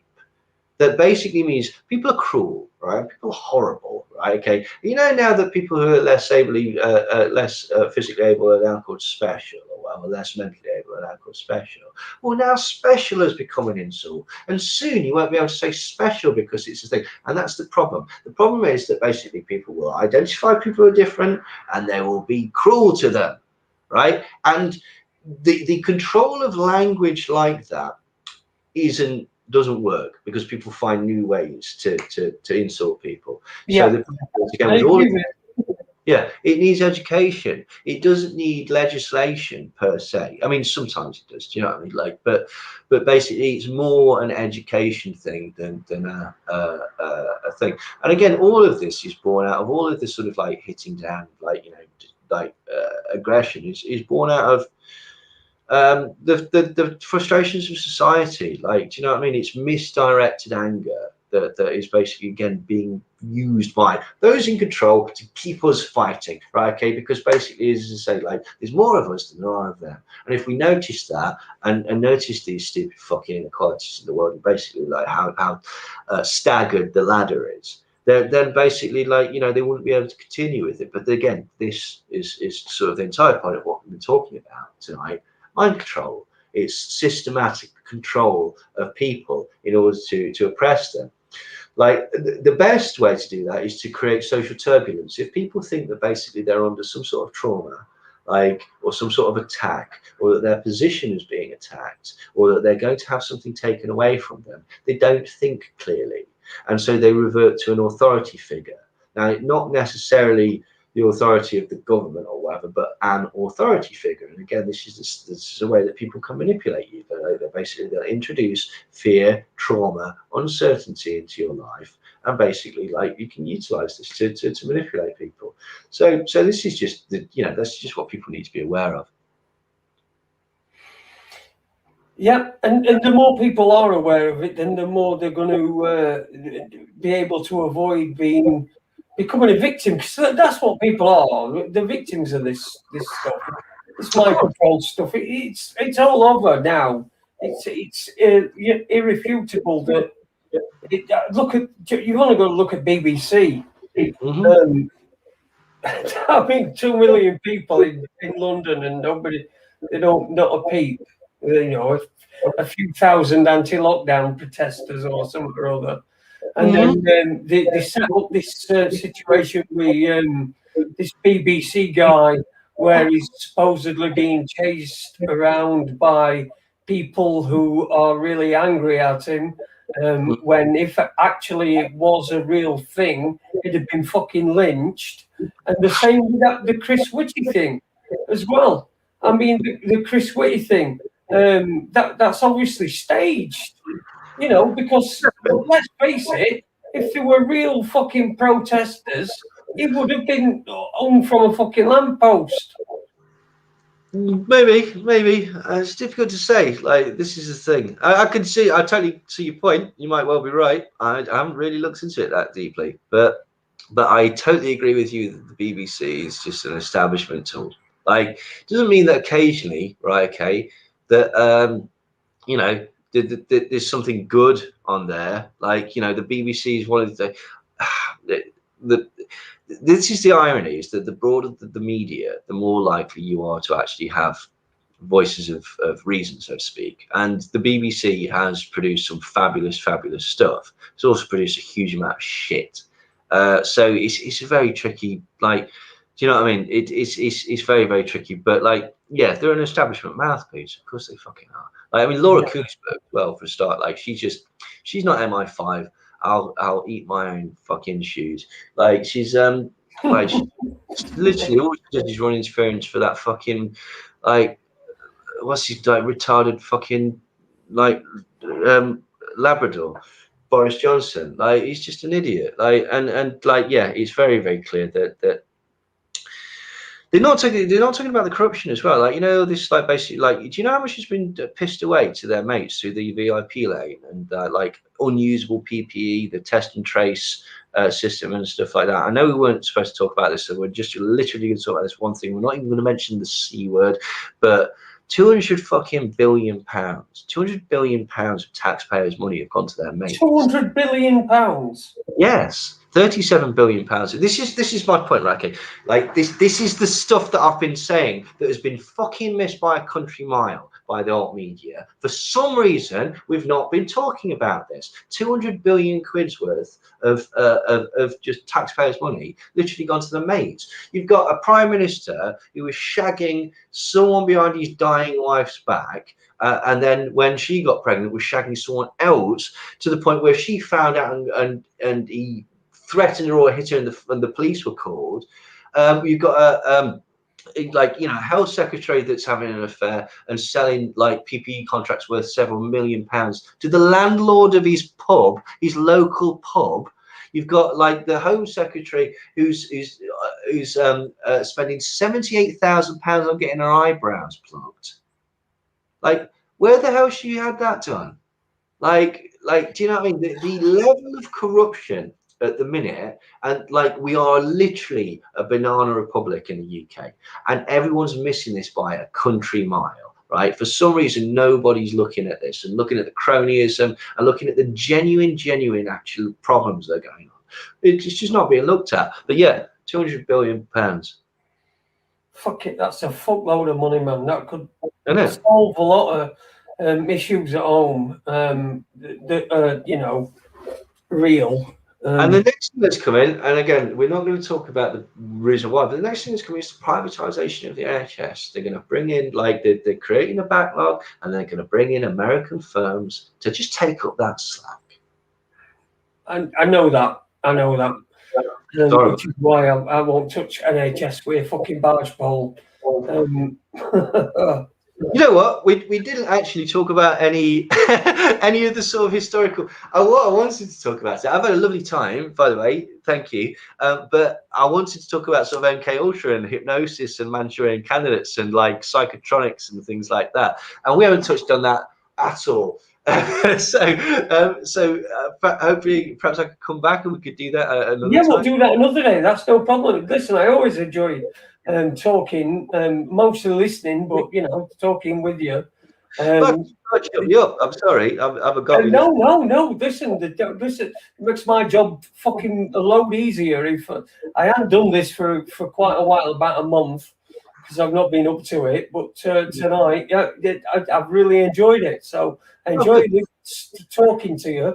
Sorry, I nearly said listening to you again. I enjoy talking to you.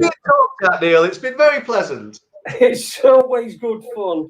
And even though we were not going to talk about it tonight, I just want to play this. I just want to play this voicemail that I got the other day. Just before we go. Oh, hang on.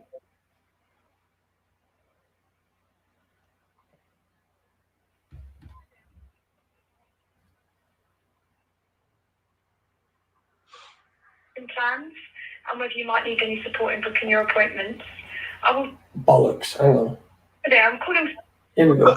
Hi there, I'm calling from the NHS Immunisation Management Service to discuss your COVID vaccination plans and whether you might need any support in booking your appointments. I will try and contact you again in the next few days. Thank you. They really, really, really want me to have a vaccination. Hey, it's nice to be popular, Jason. At least you're getting phone calls. I'm not getting phone calls. Fucking hell. I tell you, look, my mum and dad have both had the vaccinations, and my mum's not very well at all. My dad's been badly, and my mum's not been very well at all. So I'm a bit pissed off with it all. But they made their own choices, and disregarded everything I said about having a vaccine. So there you go. That's them. Anyway, we're done. Tell people what you're doing at the moment, Neil. I'm sat here chatting to you, Jason. I know, but what are you doing? Are you like, pissing about, Jason? Not a lot, really. To be quite honest, I'm just sort of like coping and surviving like everybody else is. I've done some work on the C word and stuff like that, which is available if people want to go and look at it. I have a slightly different take on it than probably most people here, but the variety is the spice of life, isn't it? So that's really what I'm doing. I'm working from home. I've been working from home since last March. And it's tedious. I hate it. It's boring. Like, you get up. I'm on holiday at the minute, right? And so I'm like, you get up and you go to your living room and go, I've got really nothing to do all day. I can sit and watch whatever I want, stick a film on, play on the PlayStation, like do this, go for a walk. And then I thought, that's exactly the same as every other fucking day for the last year and a half. Like, there's just no break from it, and I'm getting cabin fever, if I'm brutally honest. But onwards and upwards. You've got to be positive in these things because no one's going to come and help you. So yeah, but no, I've got a new website coming though. It's basically revamped. There's a lot of videos on there which weren't on there before, and sort of podcasts and stuff, so you can find like old things that I've done. Get my books on there. There's the Manson book. There's the two. Oh, I've got them here. Fuck it, I'll show you. Look at these. Like, look at that. I haven't got them. I've got the Manson book. I'll fucking post them to you then, mate. Sorry. I'll send you to. I'll do it in the post tomorrow. Cool.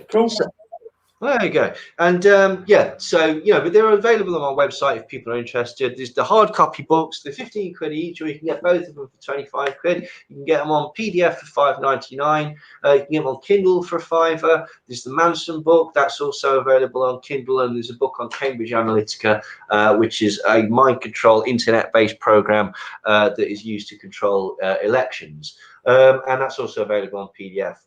But yes, it's a brand new website, so hopefully it should be up. Well, it's been revamped basically, so hopefully that should be up in the next couple of days. And big thanks to Jeff, who does my website, who's a bit of a wizard on it. And yeah, that's about it really. I'm looking forward to being able to go to gigs and things. To be quite honest, we all need to be like Jeff. Absolutely, yeah. Oh, I'd be lovely that Jeff. Jeff says. Like, Jeff's astonishing. He's brilliant. But yeah, I'm looking forward to going to gigs and things like this. I'm sure everybody's champing at the bit to just like have a little bit of normality come back to life. Yeah, it would be nice. It would be nice, and hopefully it will happen. But I don't know whether I'm that confident that it will. But we'll have to wait and see. It's never a bad idea to start like designing your sort of Mad Max apocalypse BDSM homoerotic outfit. Like I'm just saying, it's always good to have the options. Well, I'm turning my mobility scooter. I've put the blades on the wheels. Yeah. But I'm just like updating front bit so that I can. It's bulletproof, Kevlar front plate. So that goes up. I'll drive over to yours and we can start our wasteland game. Excellent. Well, listen, thanks. It's been a pleasure, an absolute pleasure to speak to you again. And we didn't get into all that sort of thing, so we will organise to get you back, because I think you're probably one of the only guests that I really enjoy having on. And I know that sometimes we don't agree on things, but that's life. And we can agree on things and still be mates. Like you said, my very best friends in the entire world vehemently disagree with me on a huge number of subjects, from what music isn't rubbish to opinions on sport and politics and films and all sorts. But you know what? We don't all need to be the same, and it's perfectly all right to have different opinions and different takes on stuff, because we're all trying to we're all in the best guess business, aren't we? Really, like, let's be honest. Like sometimes the evidence is stronger than what, but we're trying to figure this out. We're all trying to fucking figure this out, and so it's fine to have different opinions and stuff like that. Yeah, and I think the last gigs that we went to will be completely different. What was the last gig you went to? What's the last gig I went to? Was it Testament? I think I went to I went to a Black Sabbath covers band called Sack Sabbath, who were absolutely brilliant. And was that the last one? I went to see Testament, Exodus, and Death Church all on the same bill. That was all right. Who else did I see? I've seen, it's been bloody ages. I'm hopefully going to see the Damnation Festival in November. So hopefully that's going off. That's I think it's Pig Destroyer and Wolves in the Throne Room. Hooray! So and just a series of horrible bands. So hopefully that. But I think, yeah, Christ, was that the last gig that I went to? Sick of It All, maybe. I went to see Sick of It All with Comeback Kid. But yeah, I think it was Sick of It All, actually, was the last band I went to see. But yeah, I miss it. I can't even mosh anymore. So my back's knackered. I've got a thing called spondylolisthesis, which means that the vertebrae above my tailbone isn't properly attached, and it just slides out of place and pulls all the muscles and ligaments. It's fuck, mate. It's a nightmare. So I can't mosh anymore. But it's still good. Well, the last gig I went to was S Club 7's final gig. Really? 20 final gig. Yep. Excellent. I saw Black Sabbath's final gig in about 2000. Before all their other final gigs. Well, my wife had booked, because I've always, I don't know, I had a bit of thing for S Club 7, and my missus bought me tickets for my daughter's 18th birthday, which just so happened to coincide with the last gig that S Club 7 were ever going to do in Sheffield. Yeah. So, there you go. That was my last gig. The blonde one recorded in a service station toilet? No, of course I've not. No, don't say that. I don't want to see. I don't want to see that. You do. I don't. Anyway, listen, I'm going to go. We are going to go. Thank you to Neil for joining me tonight. Go to his website. What is it? NeilSandersMicrocontrol.com. And you can get his books. I highly recommend the Manson book. I've got that one. I've read it. Although you do perhaps need a magnifying glass as well as glasses. It is a big stick, but it's got a lot of shit in it. It's longer. it's longer than Crime and Punishment. Like, You it's go. got more words in it than Crime and Punishment. I was particularly proud of that. There you And go. to be honest, you know, if it wasn't for the brilliant person that edited it at the time, it would have been a lot longer. Okay. Well, so neilsandersmindcontrol.com. Is it .com? Yeah. Yeah. .com, yeah. That's where you can get his books, and I'd highly recommend getting a read of Your Thoughts Are Not Your Own, and that's split into 2 books, so that it's not, it's more easily digestible, but great stuff. So thanks to Neil. I'll be back on Sunday night. I've got tons of shit to say and talk about. So I'll be back on Sunday night because there's no football on. Let's enjoy this weekend, hopefully. Neil. We'll see what's happening. Again, I'm not. I've seen this. This is not my first rodeo. I'm quite prepared for disappointment. Yeah, I agree with you. Well, big thanks to you. See you on Sunday, everybody. I'll be back.